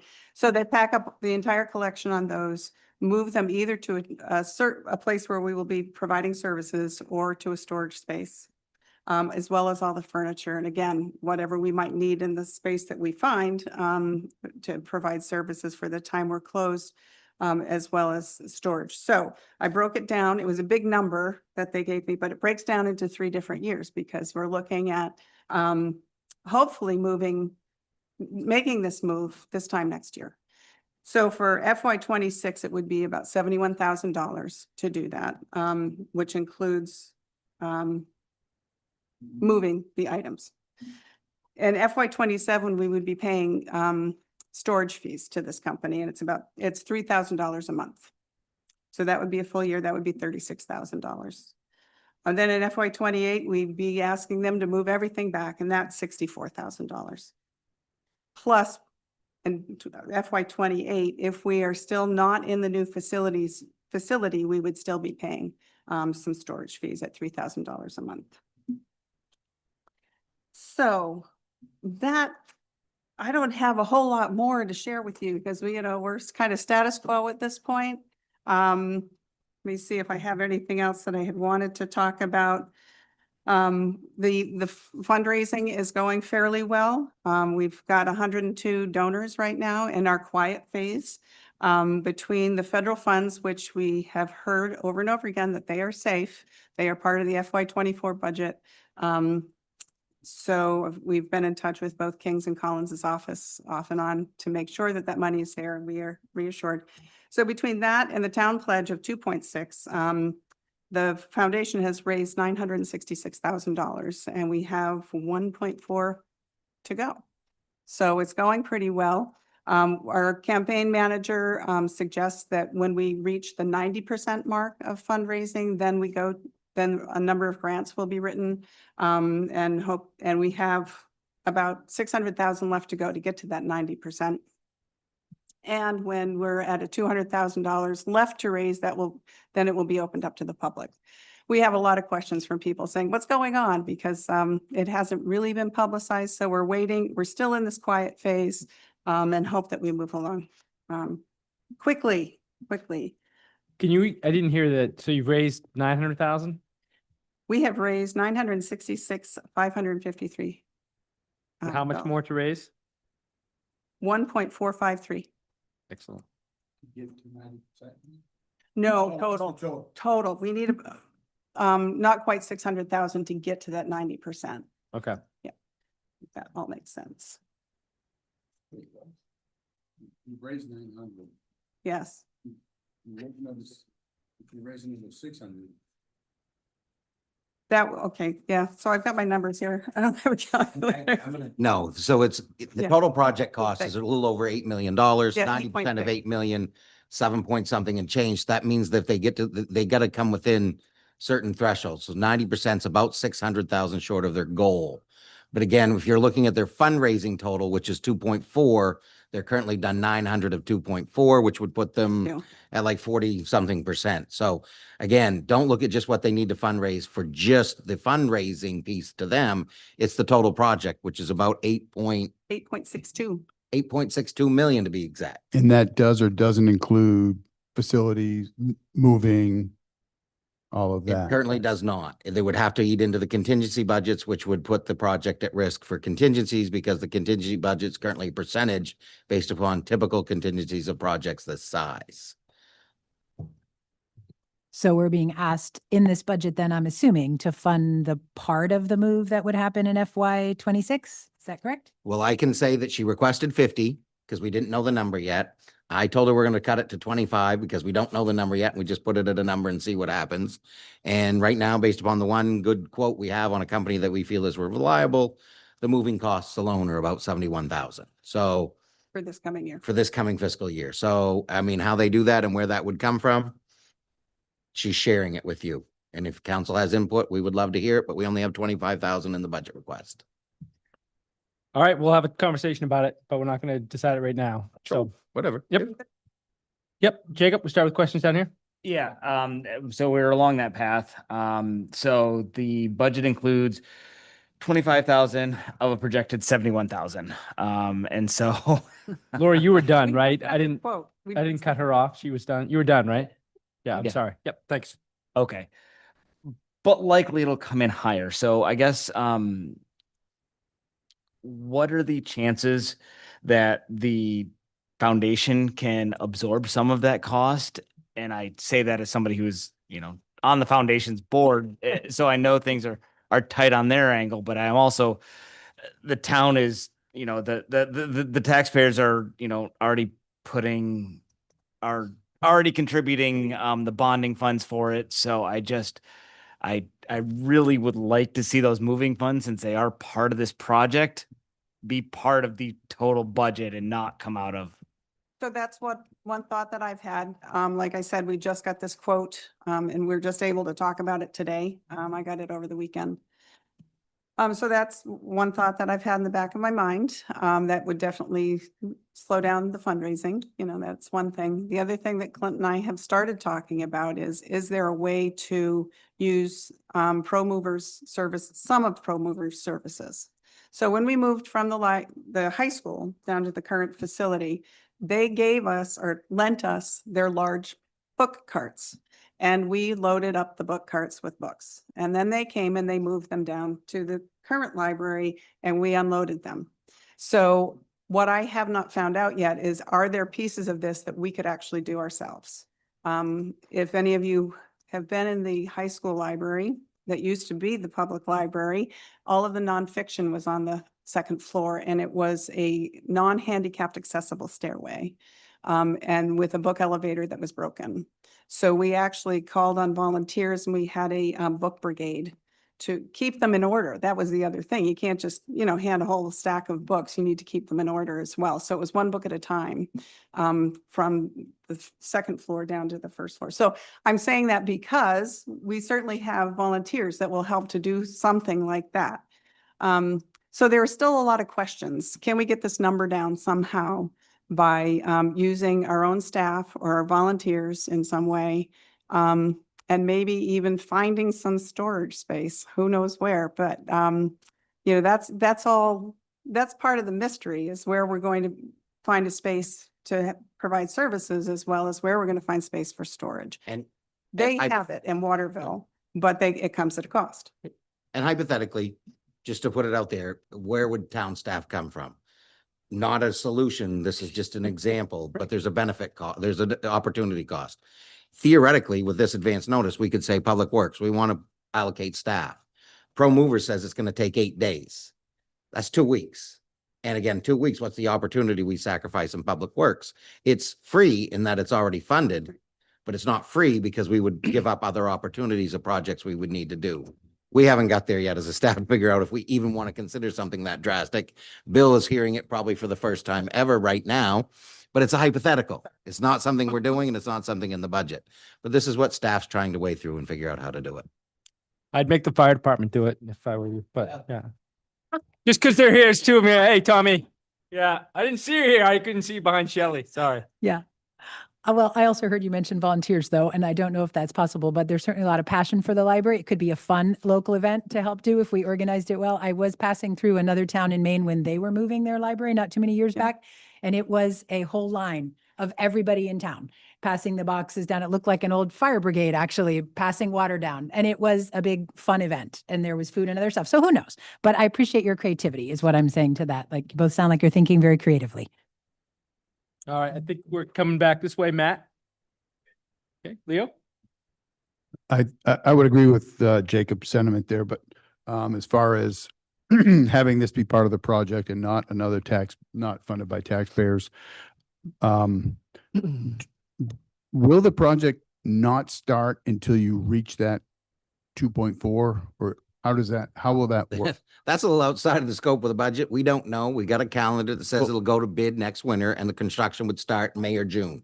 That's the current plan. But until we get the design, We prove it's on budget, go to bid, find a contractor that puts us on bid. That's a guess. So the plan is to start in June, but we don't know that until we get bids back. No, but I mean, does the process start before you get to that final number or not? And it's relevant because we're putting money for a move. Yep. And if it doesn't happen in May, Just- it's going to happen, Yep. a year from next May. Yeah, That's the Gantt relevant. chart that's in there that's done by our engineering team says that the goal for fundraising will be met by March 31st. Mark, So that would, March 31st, 2026 six. goes to bid right thereafter. Bids come in, open and are on budget by early June, and we're off with an award and notice to proceed. That's perfect scenario timelining. It may not come out that way. Yeah, and that's more what is it Can it be likely posted? that Is that this You're wondering, can it is be going to be pushed forward yeah, and not be in FY 26? Is that what you're? right. Like, Yeah, is that push it not to going to be FY spent in 21. May? There's a chance it could go to 20. Yeah, it Yeah, could. and I guess to that end, if we agree to allocate the 25, then at least it's sitting there. So there's that. But how long do you anticipate being relocated for? Or is that, I haven't looked at the Gantt chart, From 12 to 16 months? 12, 16. Yeah. Okay. When this new facility was built, or the current facility, I keep on calling it new. I know it's, 15 years old now. It was exactly a year, September to September. Okay. So, but there may be, I don't know if adding on renovating Right. Okay. All right. creates some other challenges. That's it. Thanks. Okay. I don't have any questions. Council Marks? Council Hardison? Council Larway still here. Stuck it out. There we But go. thank you, Rob, for staying with us. Yeah, I'm sorry, I missed that. Yeah. All right. Thank you, Lori, very much. Nice job. Now we have the town manager presentation. This probably should have been last. It is last. No, I mean, Last, last right? is in overall last. You did a good job stepping in front of that question from Leo, by the way. I like how you stand up. I hope staff, I notice it, and I hope, you do a good job answering. Well, I knew the right answer. Yeah. And I want to make sure we got it that Yeah. way. So, and It Lori wasn't and I a bullet. chatted. Lori It was just a question. No, it wasn't a question. No, it was a perfectly appropriate question, but I You might have- I like when the town manager steps up and answers town manager questions, and it's just Yeah. an Well, observation. And full disclosure, I think we kind of thought that one might come up tonight. So we had a little pre-discussion Yeah. around that. So, It was well done. so as far as the town manager, so again, the one big change in here, kind of getting ahead of myself, is that the town council budget's never had a departmental summary. So I took an opportunity to lay that one out with some key points in there, which relate to other departments. So that's why I thought it was relevant. As we're going through, though, to start in, the current FTEs is 3.4 as proposed in this budget. That is, and again, I will have to look at the exact numbers, but that's probably a slight change just in that we reallocated the use of TIF funds. The town manager, I am partially paid outside of this project, outside of this budget as well, because now I'm helping on community development. I think that's relevant. I think that was probably always the case. I believe your former managers took some there as well. I just think I think in this current model, you would have to assume more time there than maybe what's been done in the past. But again, I wasn't here for it. I just know it's taking a significant amount of time. Nope. Go ahead. Clarifying question on that. So I actually thought when I looked at this number, 3.4 is everybody listed full-time and Mitch at 0.4 because his 0.6 is in I gotta economic put that. development. So I think FTE wise, you are fully listed here, which makes sense because this is where you Is that work. where it But is? who Okay. pays you is a different question than Yep. how many FTEs you So are. I'm fully, okay, yep. So then on the key data points, this is my first attempt at something, and the one I want to highlight the most is the third, but again, we've hired 13 new employees this year. That does include your manager, because I was hired and started in this fiscal year. I did not participate in that recruitment, but since it did happen this fiscal year, I did include that number. We currently have 5 vacancies that we're working on recruitment for. And then the resident request emails, this is where I want, the Engage Orono, some customer relationship management software. But again, I am able to do some judging. I went through every email since July 8th, and there's easily 100 requests from residents or counselors on behalf of residents that have been triaged since I started as of a week ago. So that's pretty current. So again, on pace for probably close to 200 a year. And funny, I got 3 today, which I kind of laughed as I opened them up and I said, there you go. Agendas processed and published, 76. And I would note that since I started, every one of them's been on time. for that Thursday deadline, with the council getting it, I think, on every occasion 24 hours in advance of that. So we've met that pretty well. So that, I thought that was another good data point. Outside of that, so going into the budget itself, there are some significant savings you'll see to staff, and that's because the actual cost of your town manager and all other positions and how we reallocated TIFs and what was funded in there, it's $29,000 cheaper than last year. So we realized 100% of that savings, cleaned it up and brought it forward. And then the professional services is the other area. It's up 54.28%. I would indicate this line's never on budget because it's primarily your legal, and this we've always been over. We are going to go over this year, but we also are paying for our consultant services related to HR. That is paying huge dividends because we aren't having to call attorneys.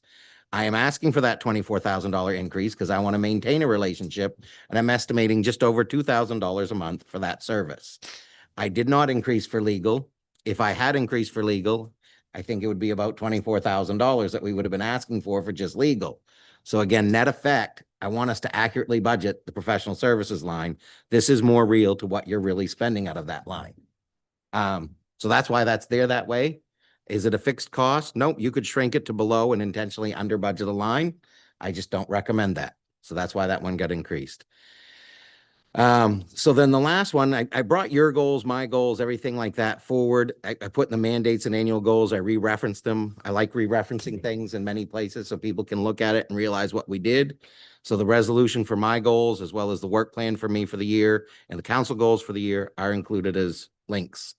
The area for discussion is what's already been referenced. That outside of management, there's other key activities that we do, human resources, IT, and this is where I referenced the elimination of the assistant manager's position, whether a FTE equivalent or not, has put different demands on the town manager's office. Again, right now, not proposing any increases, but making sure we reference that as things happen, this could put further strains. I also put in the areas concerned, but again, this is more of a positive. We've updated all our job descriptions, done a new consolidated personnel policy handbook. All annual evaluations are restarted and back on time and initiated. And we have done significant training to all staff across the town since I started, one of those being with the Art of Human Relations and Lori Bouchard. We need to keep going. We have to evaluate duties, which partly you've heard a little bit with how we're looking at code, but we also need to continue to keep looking at wages, and the workload must continue. I am required annually to make sure that there is a wage and benefit plan that's up to date and approved by the council. It is in your appendix. It is not updated. And we do not have time to update the non-union employees. So it's there as it stands, as I received it. We will update it for next year's budget. And that is a mandate because that is in ordinance that I have to present that with the budget. So I just want to make sure we do it, and I'll get better at mandates in the manager's office because there is a lot more of them that really have never been called out, and we're working towards getting better of it. Councilor Marks has a clarifying question. Sure. For a minute. So on the discussion about the areas of discussion, fully understand that we have a part-time assistant town manager now as opposed to a full-time one. But the statement that we've gone from 3 positions to, I don't believe this to be correct. We maintained 3. We just hired a payroll and benefits person. So it stayed 3, but we allocated that time somewhere else. Yep. So correct? Yeah, and the only thing I would say, although a full-time equivalent, when you did a pay analysis of the two, was over 60% savings. And again, and I think that would be probably more commensurate with the amount of duties, because the full-time assistant manager had other duties that were wove in there, whereas the new one does it. So it wasn't a 1-for-1 swap, but yes, you did. And that's why I tried to reference it when I said it. We did mitigate with hiring a pay and benefits Okay, specialist. just wanted to be clear. FTE wise, we stayed solid, but there was obviously a decrease in pay with that, and obviously not the top management job as many hours as you had before. Yep. Correct. Thank you. Yeah.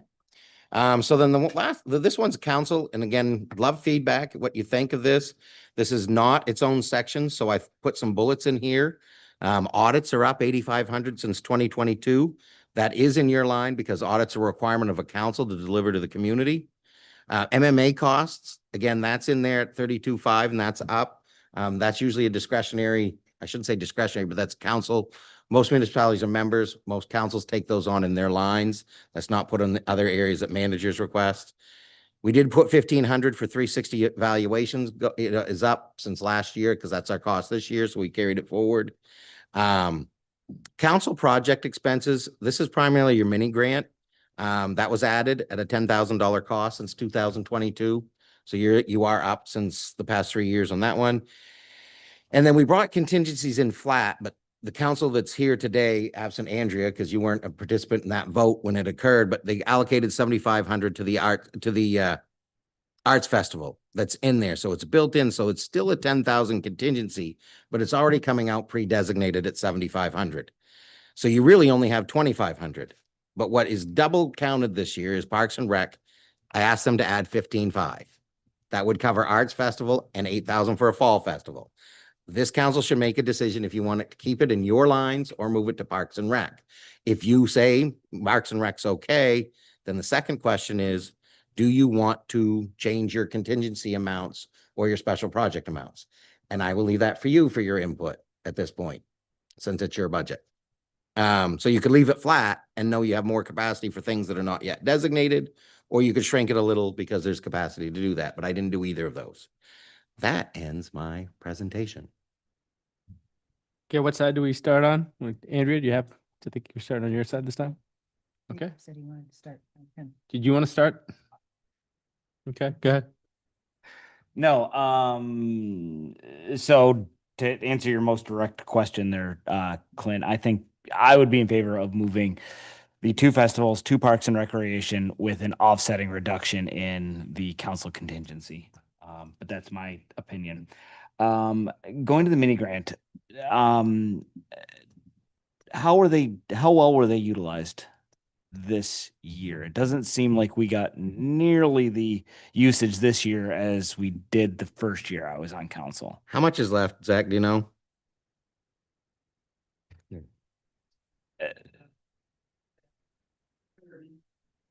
And so the point of my question is then I mean, is that a program is it worth revisiting that program and its effectiveness? I mean, I think yeah. I mean, if they're not, so. Okay. Matt? Yeah, the mini grant program, was that, what was the total that we had set aside for the year at this time? 75, 7,500. right? I would be more than happy to offset 5,000 of that and give it to Parks and Rec for our other funding, keeping 2,500 for more mini grants in the future, because I do think I'd like to see those funded at some extent to try and spark public interest in doing things. This is just my opinion, and keep about 2,500. But that's just my one opinion. You guys are fine, and I don't mind offsetting more money from the council contingency to go over to Parks and Rec for these two big events. Leo? How have we used council contingency? Well, currently it's the Arts Festival. Historically, I'd have to do some research. Because I mean, if it's, I don't know how or what, if we need it, but I'm in favor of using the 75 mini grant over to the festival and also the full 10. Maybe we need something for contingency. I don't know. I would think if like emergencies come up, there are other funds that we'd be more purposeful probably using those funds than, oh, we get the contingency, let's just use that. So I'd be in favor of draining our contingency towards that festival. So is that a request to look back some or no? No, I don't know. Yeah. That's not worth the effort. I don't think juice isn't worth the squeeze. I like that. I'm of the same mind on the mini grants. I feel like they were situationally they were important. I think to introduce them and invite people to come forward. I think we're getting a lot of energy around things that seem to make sense. I don't know if there's a point where, if you leave so little in it, is it worth maintaining and promoting? And I don't know, Matt. I mean, I guess I would just say Would we, If they're each $700 as a total and it gets something off the ground, I'm happy with Yeah. having being able to enough fund. for 4 of them or something like Yeah, that? yeah, a year. I think that makes sense just in case. And if we find next year that we've only used one, then we just allocate that back over. That's my opinion, because I do think that there are things that Yeah. the community might come forward with that might be really cool. And if we can get something started and going with that, Yeah. that'd be cool. And I don't know how much need there is for contingency either, given that if we do have something critical, there are other ways to fund it. I don't know. I mean, if we, some kind of recognition or a plaque or, like small little token type things would make some sense to me. So maybe a couple $1,000s there. And then if we did, 2,500 for the mini grant, 2,500 for council, and this is just me talking out loud. I'm not proposing anything, but, and then move everything else to the arts festivals. I think that to me makes sense, but I'm not going to die on the hill, the mini No, grants. yeah. It's just my idea. So no, I didn't say, I'm with you. Whatever Matt gets, Matt, whatever. All right, Sarah? I think I basically agree with most of the sentiment expressed, that it seems to me like the mini grants were useful at a certain point and kicked off a lot of ideas in town.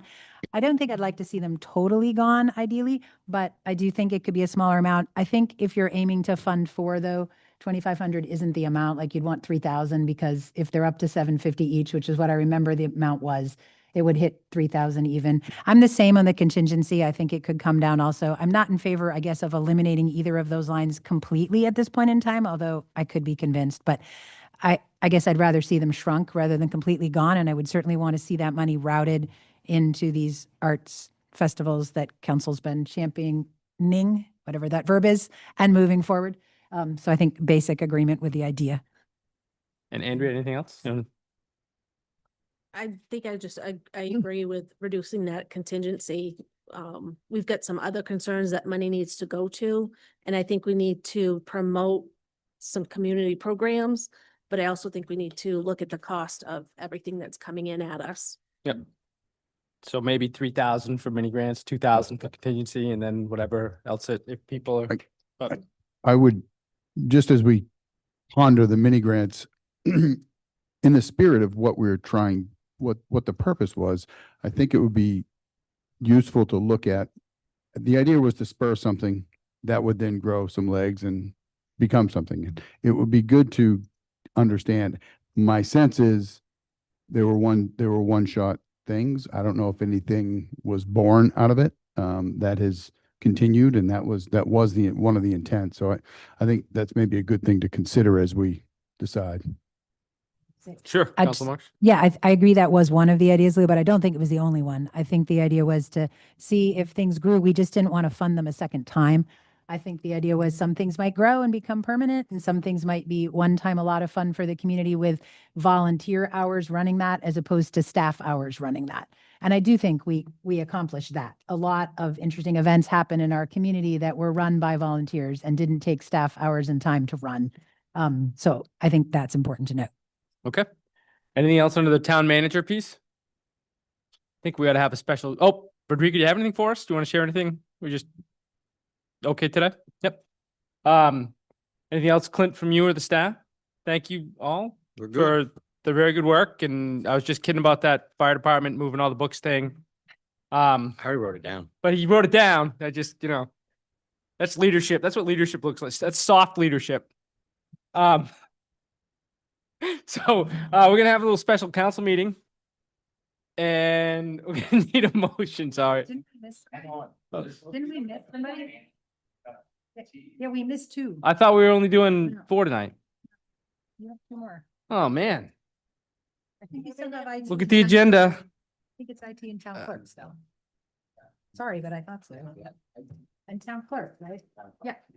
My math was definitely off. Okay, Is we that the can do agenda? it, Dan. I don't have the agenda, but it was IT and town clerk. I saw it. They're looking at it too, and that's why. IT shouldn't take long. IT All is right, very fast. It's sorry. IT and town clerk. Yeah, it is. It's on 57, page 57. No, Okay, it's well, not on the agenda for tonight. but it's not on next week's either, so it needs to get covered. Hold on a second. I need to see the agenda. Is the town clerk though? No? Town clerk is, I think IT was considered I'm under back. town manager, Yeah, perhaps. Sorry. finance and administration is on there. Yeah, I think. All right, sorry. So we're gonna do Got a couple. finance. All right, let's do it. Let's do it. I'll go Sorry. quick with IT because that's under the manager's office. IT, you're going to, 0 FTEs. You've got the assistant town manager that kind of coordinates it, works with finance, community engagement, and contracted consultant. 3 kind of lines that have changed a little bit. Salary and benefits has decreased, and that is due to taking my time out of that, and it just runs out of the office. The only person that is paid out of it at all is community engagement director. Contracted services was a decrease of $10,000, and that was really just around balancing. Last year, I took my best guess. We didn't use as much. So I've decreased that a little bit to take care of that. And then we added a community engagement line for expenses that went back in there. It was just some things that that he was going to need in the IT side to do his job. At the end of the day, we operated with S.J. Rollins as our contractor, and basically how we did things was triaged by one of us. If we could solve the problem within about 5 to 10 minutes, we did so. If not, we called S.J. Rollins, who is able to do a lot of that stuff remote. We did a pretty good job of balancing those things, and it's worked pretty well. The one thing there's not a lot in here is major fixes to our infrastructure. We really didn't do a lot of that. The things that are on the horizon, the biggest one is going to be looking at converting from Google to Microsoft. We are ending. We got a 2-year extension of the same rate for Google that will end about this time next year. So it's a little bit, but the balance of that can all be managed in the budget. Nick, and I don't mind. I'm the leading force in this conversation. Google to Microsoft, we're ended up in both. Yeah. So we have Microsoft licenses because we're required to so often for other things that we do. It just became an efficiency one, and there's some programs that Microsoft does that oddly Google's like in planning. There's some very simple planning things that you can find in Microsoft, such as Microsoft Planner, and there's not really the Google equivalent at this time. So it just seemed like a good fix if we could break even or save a little bit of money to make the switch. So I would just say, I'm not going to give him all the credit for that. It's kind of the plan all along. The challenge was that we weren't going to do it while we were trying to bring on a new manager. So I give him a hard time. We fight all the time about Google versus Microsoft, but it should be a pretty net even because we already have Microsoft. We're already paying for a number of Microsoft licenses because we have to anyways. So, but that's one of the big things, but then also maintaining our infrastructure. IT, once you bought it, it's usually outdated. So you're always challenged with that. And we're just trying to make sure that we keep up with everything and make sure that our policies are up to date and stuff like that. It's a little work to be done, but for the most part, we're feeling like we can manage it, but need to keep an eye if it becomes bigger because so much of what we do is attached to that. I know that we've had issues with Wi-Fi in here at times, and trying to have that quick response. It's harder to do with, me trying to fix the problem all the time. Sure. So Anything else? Oh, that's it? that's it. Anybody have any, let's just do anybody have any? Nope. Okay. Well done. Okay. Next up is finance.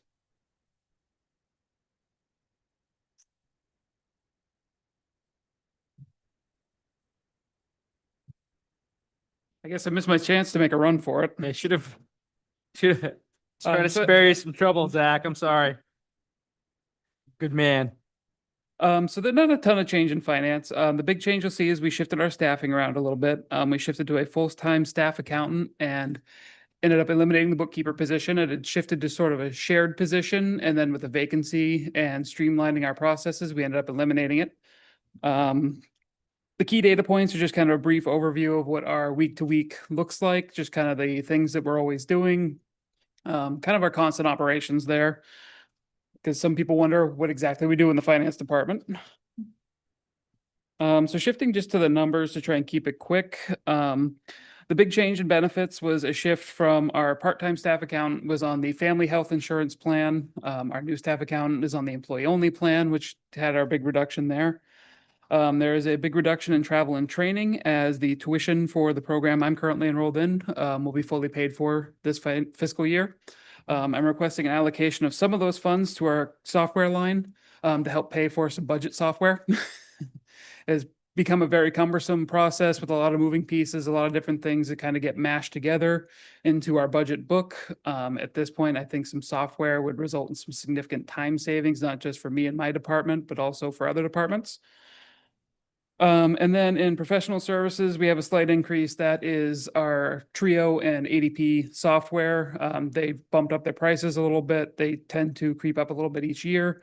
So that is what that counts for that. What's also kind of shifted under my purview is debt and insurances. I didn't include a debt table here because we put a lot of information in about debt and I felt it was just cumbersome to keep kind of repeating it. I will point out that in this chart or in these numbers, workers' comp is listed there. That is only the general office number for workers' comp. So the people that work in this building, that is theirs. Each department has their own workers' comp line. So you'll see that big increase that we got that coming up throughout pretty much everybody's budgets. Everybody's workers' comp went up. For the next calendar year, we're looking at about $340,000 is what workers' comp is going to set us back. That's about a 30% increase on this after this last workers' comp audit. We had a slight increase in our property casualty bill. That is split between the town and WPCF. The town pays 75%, WPCF pays 25% because they're under our insurance umbrella. Really, that kind of covers the main points and significant changes. I did want to knock down training a little bit more, but we've got mostly new staff members, and I figured we could all use some more training, some more knowledge in a few areas.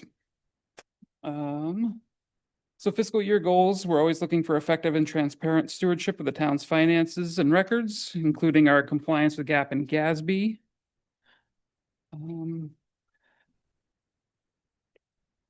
Couple areas of discussion. One I wanted to touch on was there is a bullet there talking about the potential for a single item audit due to ARPA funding.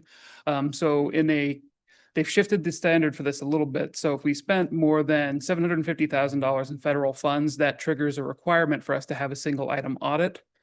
We kind of trickled out the ARPA funds. I was suspecting with ARPA and SAFER, we might trigger that amount.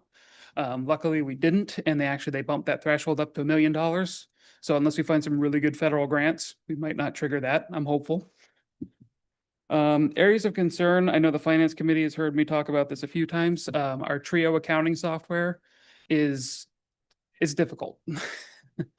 They're very slow to respond to issues. Significant corrections and significant issues take anywhere from 6 to 8 months to be resolved, which kind of backs up our work sometimes and causes some issues.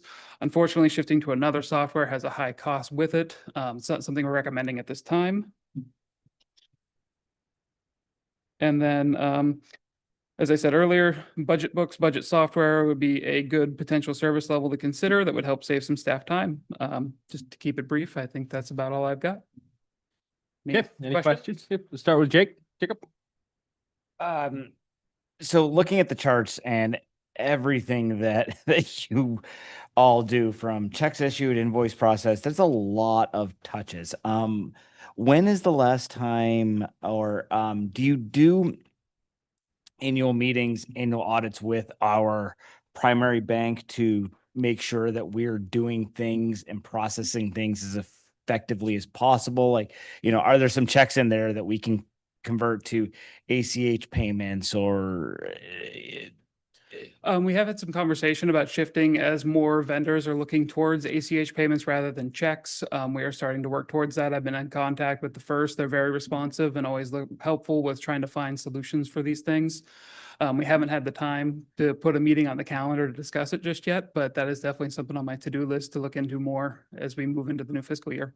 it might be worth just having an annual review with them so they can see the holistic, just so they can see everything you're doing, and they can likely offer some suggestions to improve some efficiencies.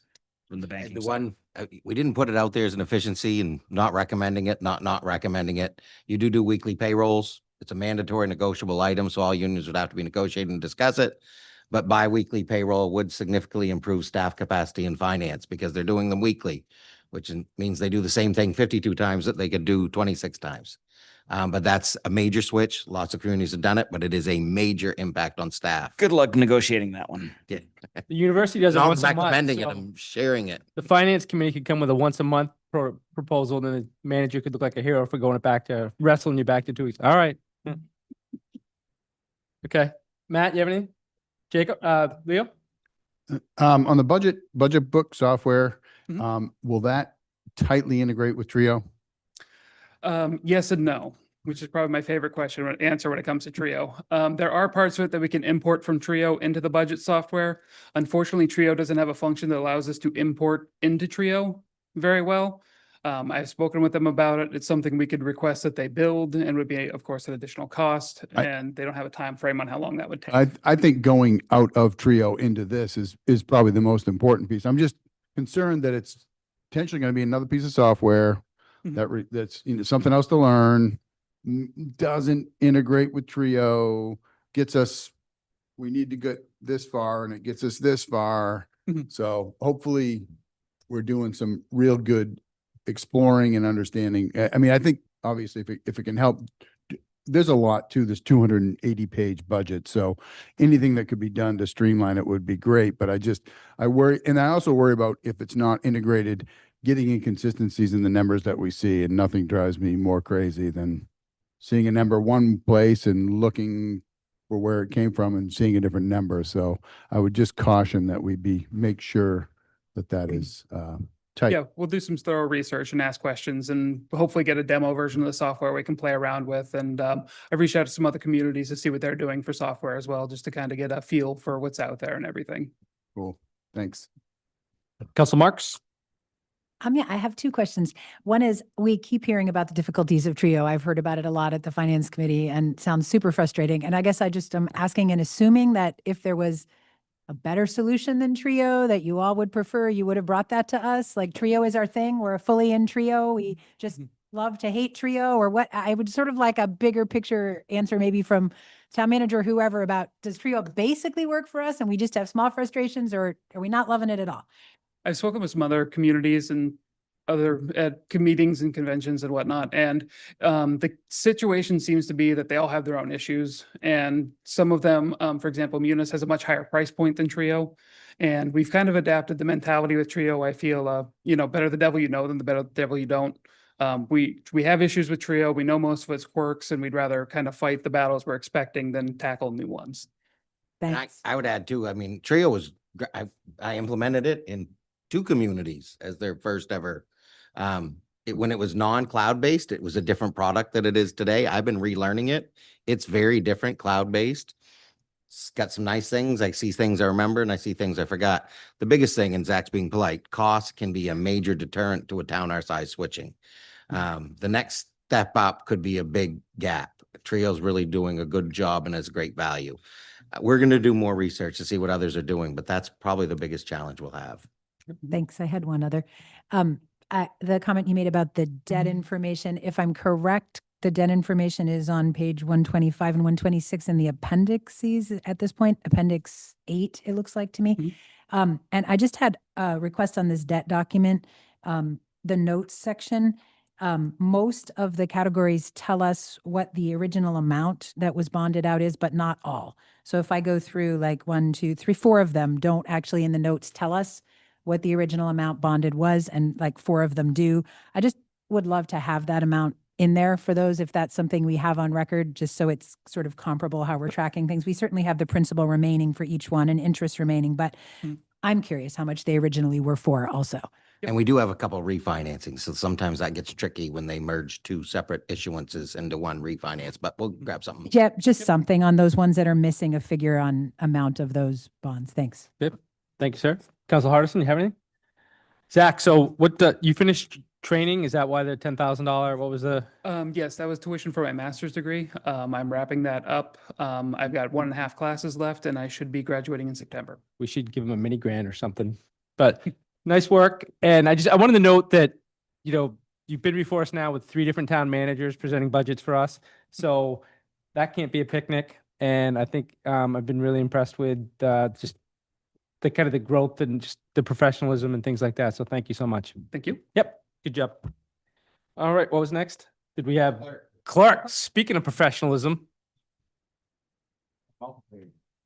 Look, the fire chief's still here. I didn't see him behind the, yeah.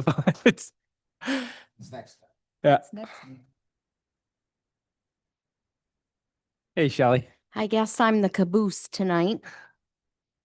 So we are going to start out on page 64 for those of you who have not yet found it.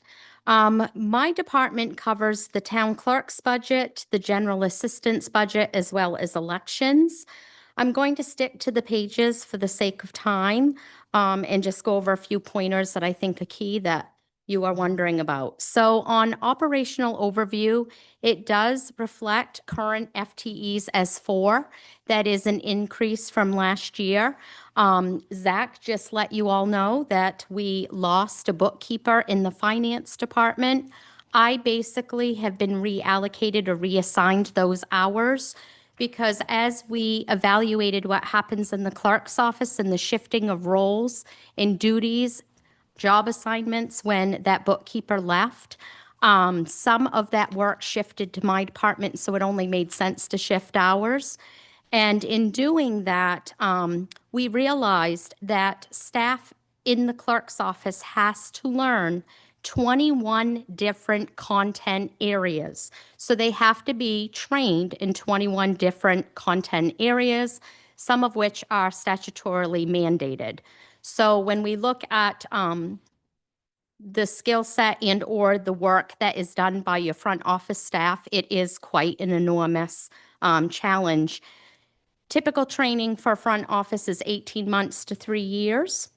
To be proficient, that you should be able to anticipate and answer and help anyone who walks through the door.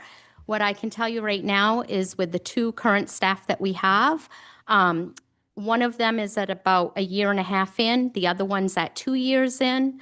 We're very fortunate that they are great, fast learners and helpful.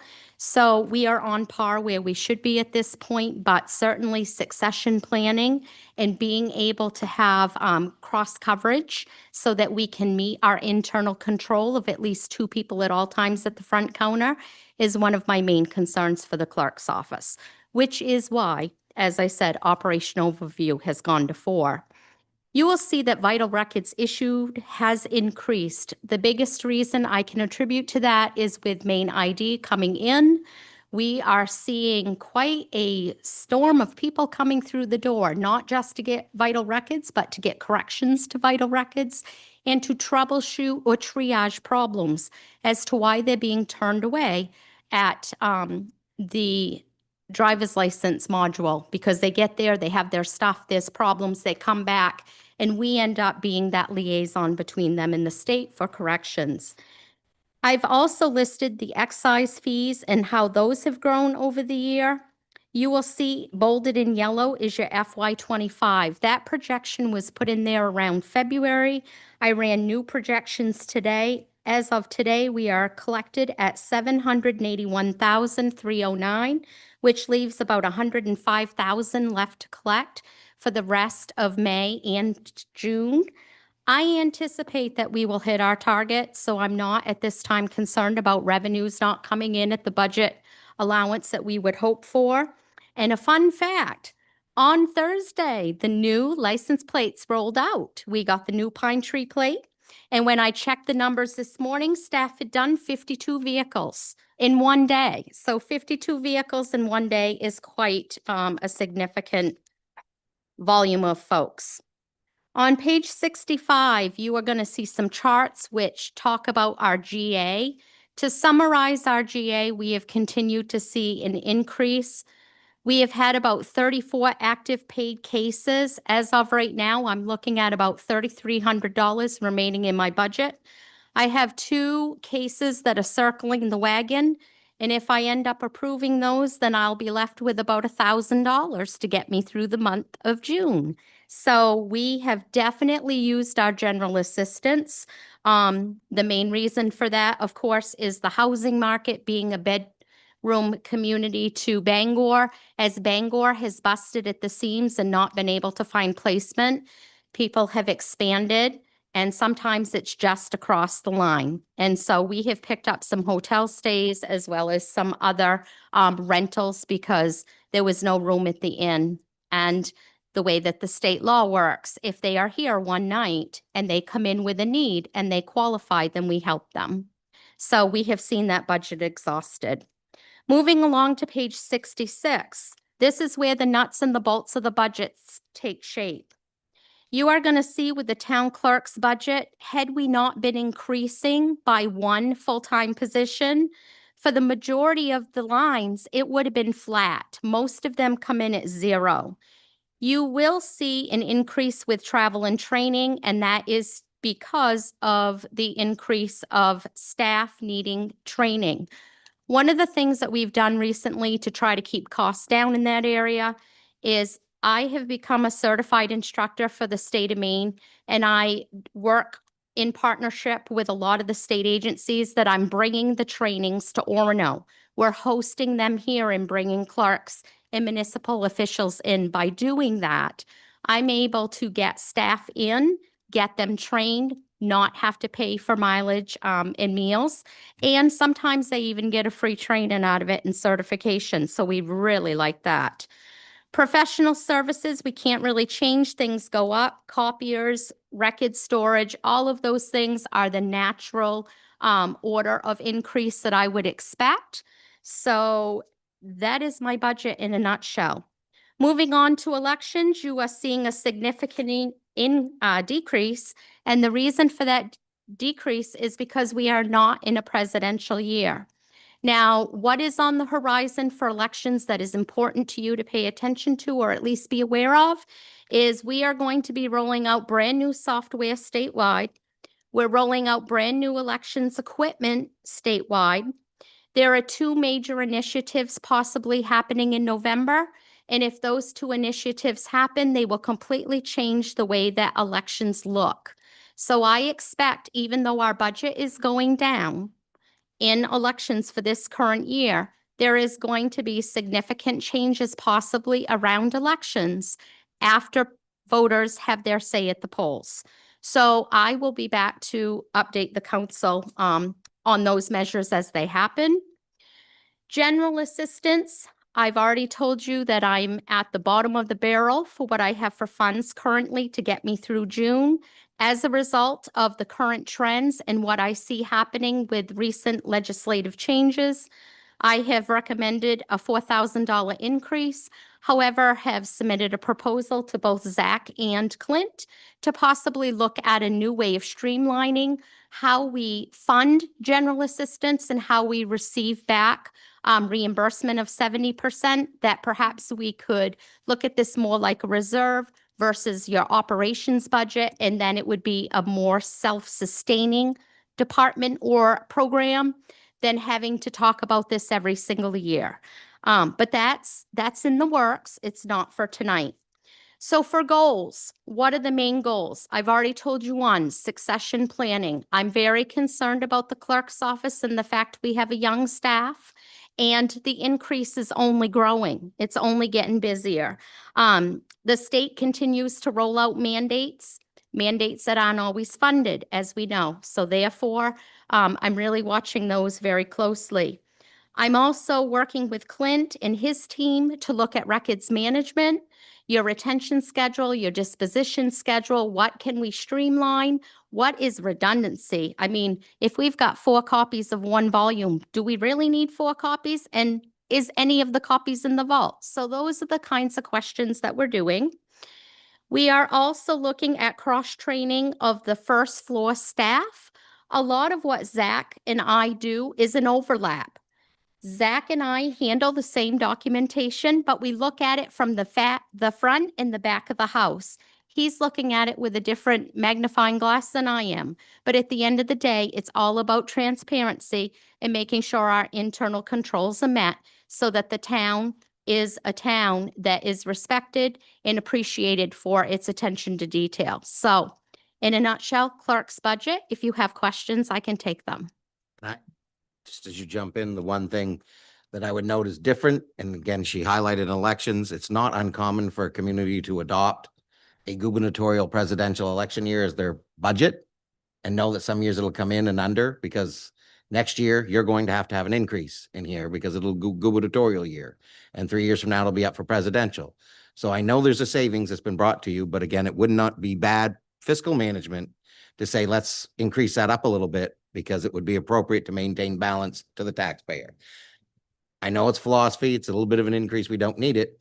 But the hardest part is that next year when we tell you we're going to have an increase that's going to exceed the savings or equal to the savings of this year, we're doing a bounce back. Just throwing it out there. Okay. Yeah. Historically, they have wanted me to budget with what is happening in the current upcoming election cycle. Okay. Let's go. Anybody have any questions they want to call out? Council Marks? Add some of that into I guess I was surprised to see 4 current FTEs because I wasn't aware of that. And I guess I've just missed what's been like the bookkeeper. I can't keep track of what's gone on, obviously. But, It's 3. We're proposing 4. We eliminated the bookkeeper.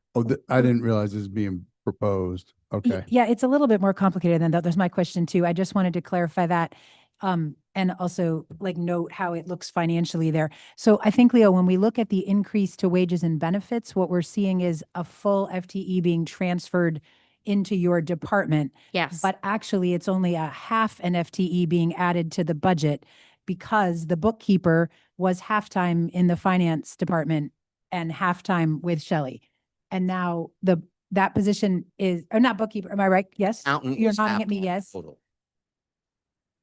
Right, fully budgeted in finance department, but shared. And now it's fully budgeted in town clerk and fully in town clerk. So that position's not added, right?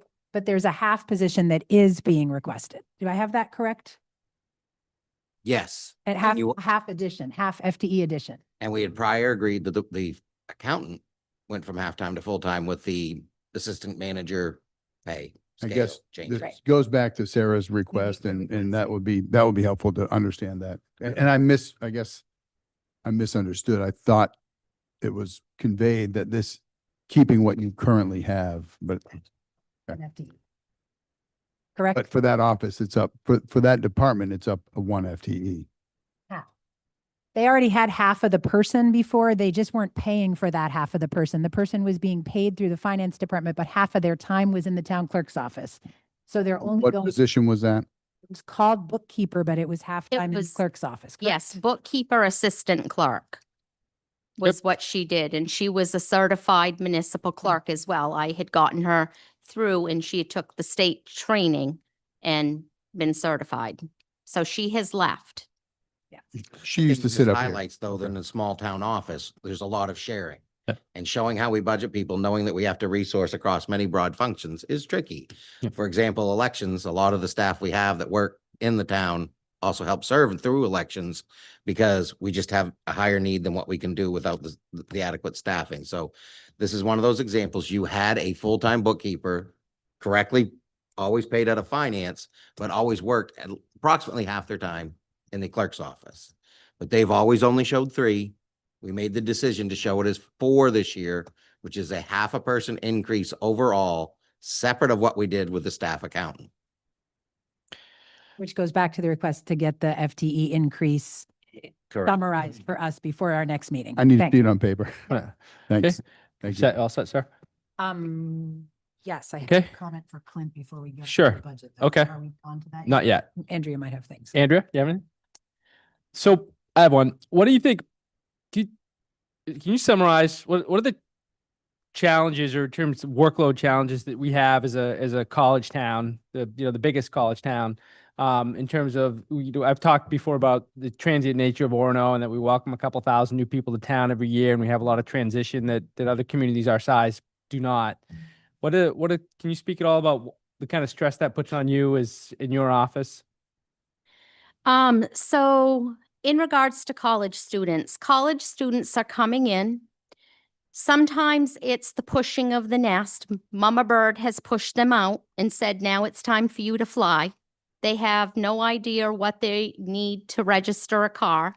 They have no idea even how to walk into a professional office and try to ask for services. So a lot of the time that we spend with college students in particular is just educating them on this is what it is to be an adult. This is when you buy a car, these are the consequences of registration. This is what sales tax is. We spend a lot of time just hand holding, and I don't mean that in a negative way. I tell our college students and our high school kids that we are their best friend in the whole community. Come to us if you have a question or you're struggling, because that's what we're there for. We are the non-biased resource to any state agency that they might need. So that is where we get an influx. Furthermore, we are dealing with not just students from around the country, but we're dealing with international students and embassies. I will tell you that in 2 weeks, I'm teaching a notary class with the Secretary of State's office. I am actually showing them and working with them to show things that they don't see in Augusta because they don't deal with the embassies of the international student population. I'm working with translators. I'm working with a lot of notary and documentation, stuff that most clerks in Maine don't get to see. So as a result, my staff sees and is exposed to a lot more than an average clerk in an average office. We actually have a clerk right now who is interested in Spanish, and her knowledge and her skills of learning Spanish, and we're allowing her to take additional training through the library programming, is allowing her to connect with our Spanish-speaking population. We've done marriages, we've done international students with Spanish documents, and she is able to not miss and be able to converse with those folks.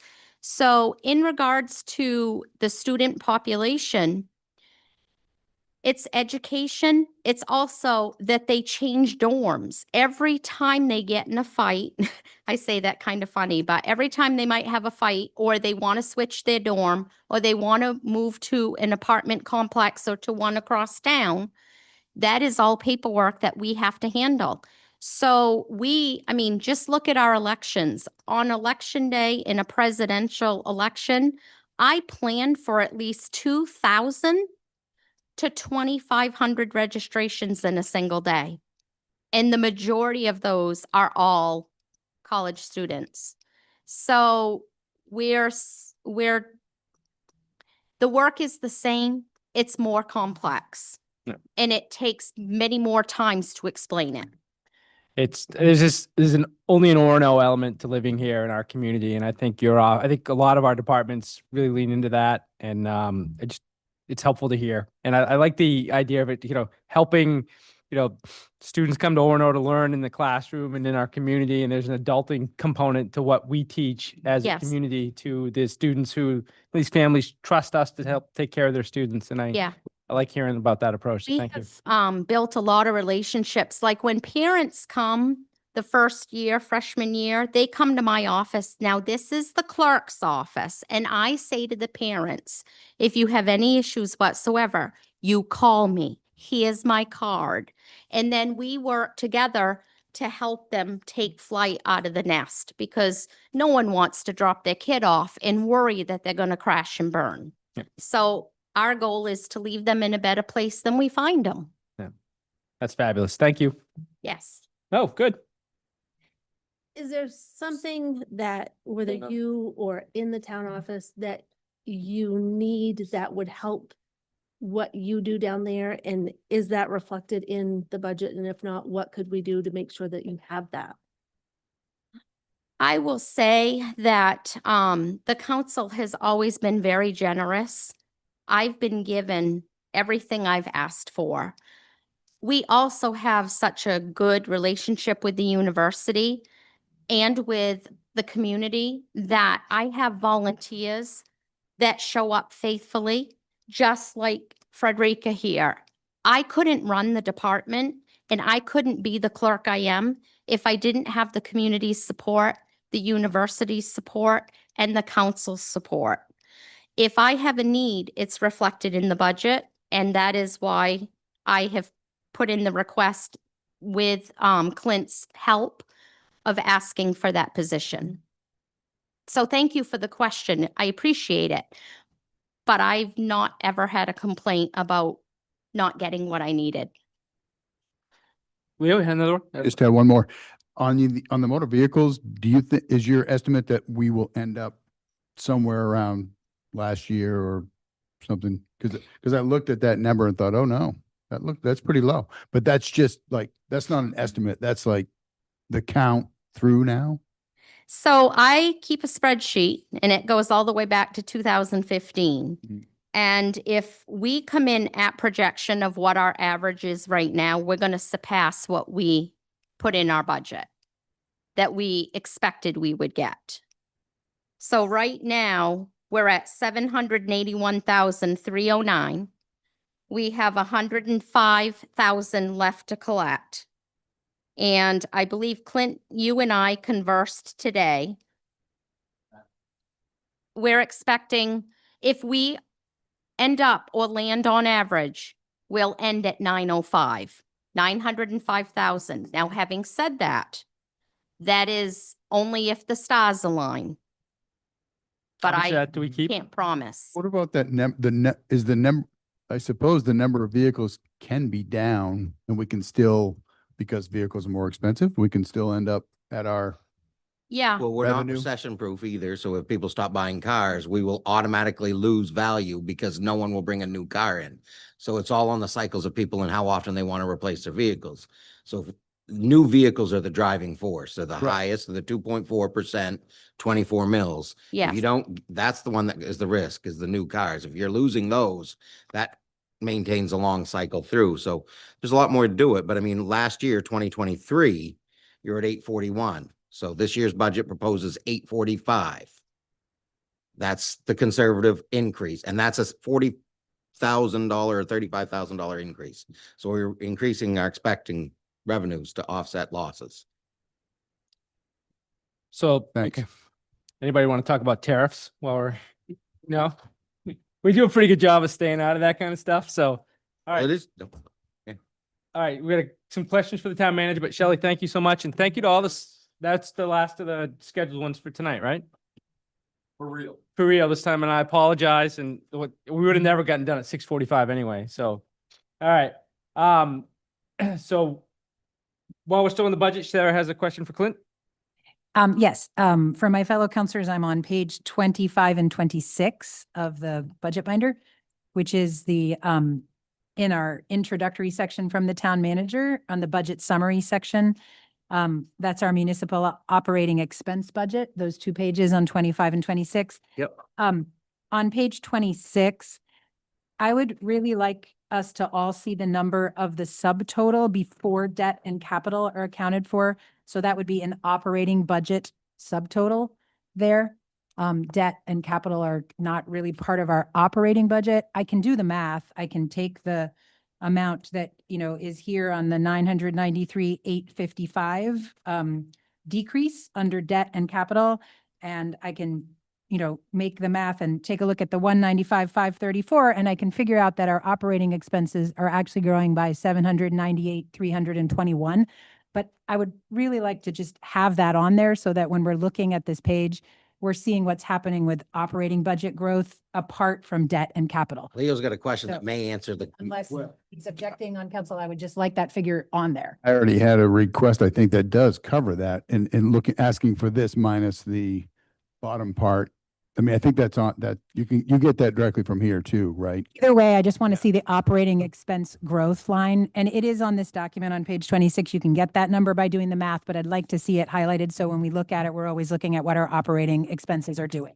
And last year it was on that form. This does it. It's the top line. That It's somewhere. Thank that's you. an easy one. So I agree. Only I think this is easier. All good. All right. I think we're gonna have a special town council meeting now, right? You want to do it in here? Or we're gonna move next door? Okay. Yeah, So, now hold on, I gotta find the agenda. Can I see your agenda? Yeah, we're gonna take a little break. we need a motion to go into exec. Yeah. So welcome to the Monday, May 5th, 2025 special Orono Town Council meeting. I need the one, that's not the whole. Yep. I need the one with the pursuant to one. Oh, yeah. Sorry, Look it I up. got it here. I got it. I'm calling it up. I'm all digital now. Yeah. And since Mitch fixed the IT for me, yep, I'd take a motion to move into executive session pursuant to 1 MRSA section 405 6C regarding acquisition of real property or economic development. Motion. Second. All those in favor? That's unanimous, and we will be coming back in here to likely have action after our executive session. Thank you to staff.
Okay, we're coming back in from executive session.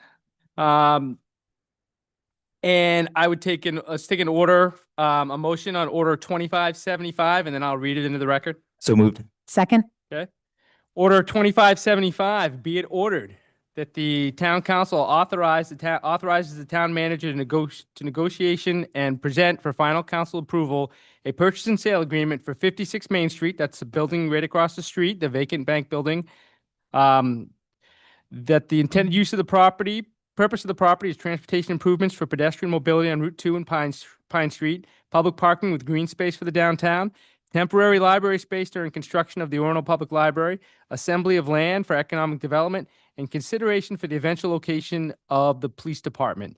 The agreement shall be for $725,000 funded by the Downtown TIF District. The property is as is with only a requirement to honor 18 parking permits through May 23rd, 2026, and requires a non-refundable deposit of $25,000. That's the order, and we would have a purchase and the sequence would be we'd have a purchase and sale agreement in front of us for our next meeting, which is on May 12th. And at that point, we'd agree to execute that purchase and sale agreement developed by town attorney and move forward. Are there any comments from the town manager? I would only add that we would invite public discussion if they had any for the May 12th meeting on that, so that there is input and that there is a requirement that we close in 20 to 30 days. Okay. Any comments from, we're by ourselves here in the council chambers, no one online. Any comments or discussion from council members? Okay. All those in favor? It's unanimous. It passes 6-0. And there's no more business before the council this evening. And I'll take a motion to adjourn.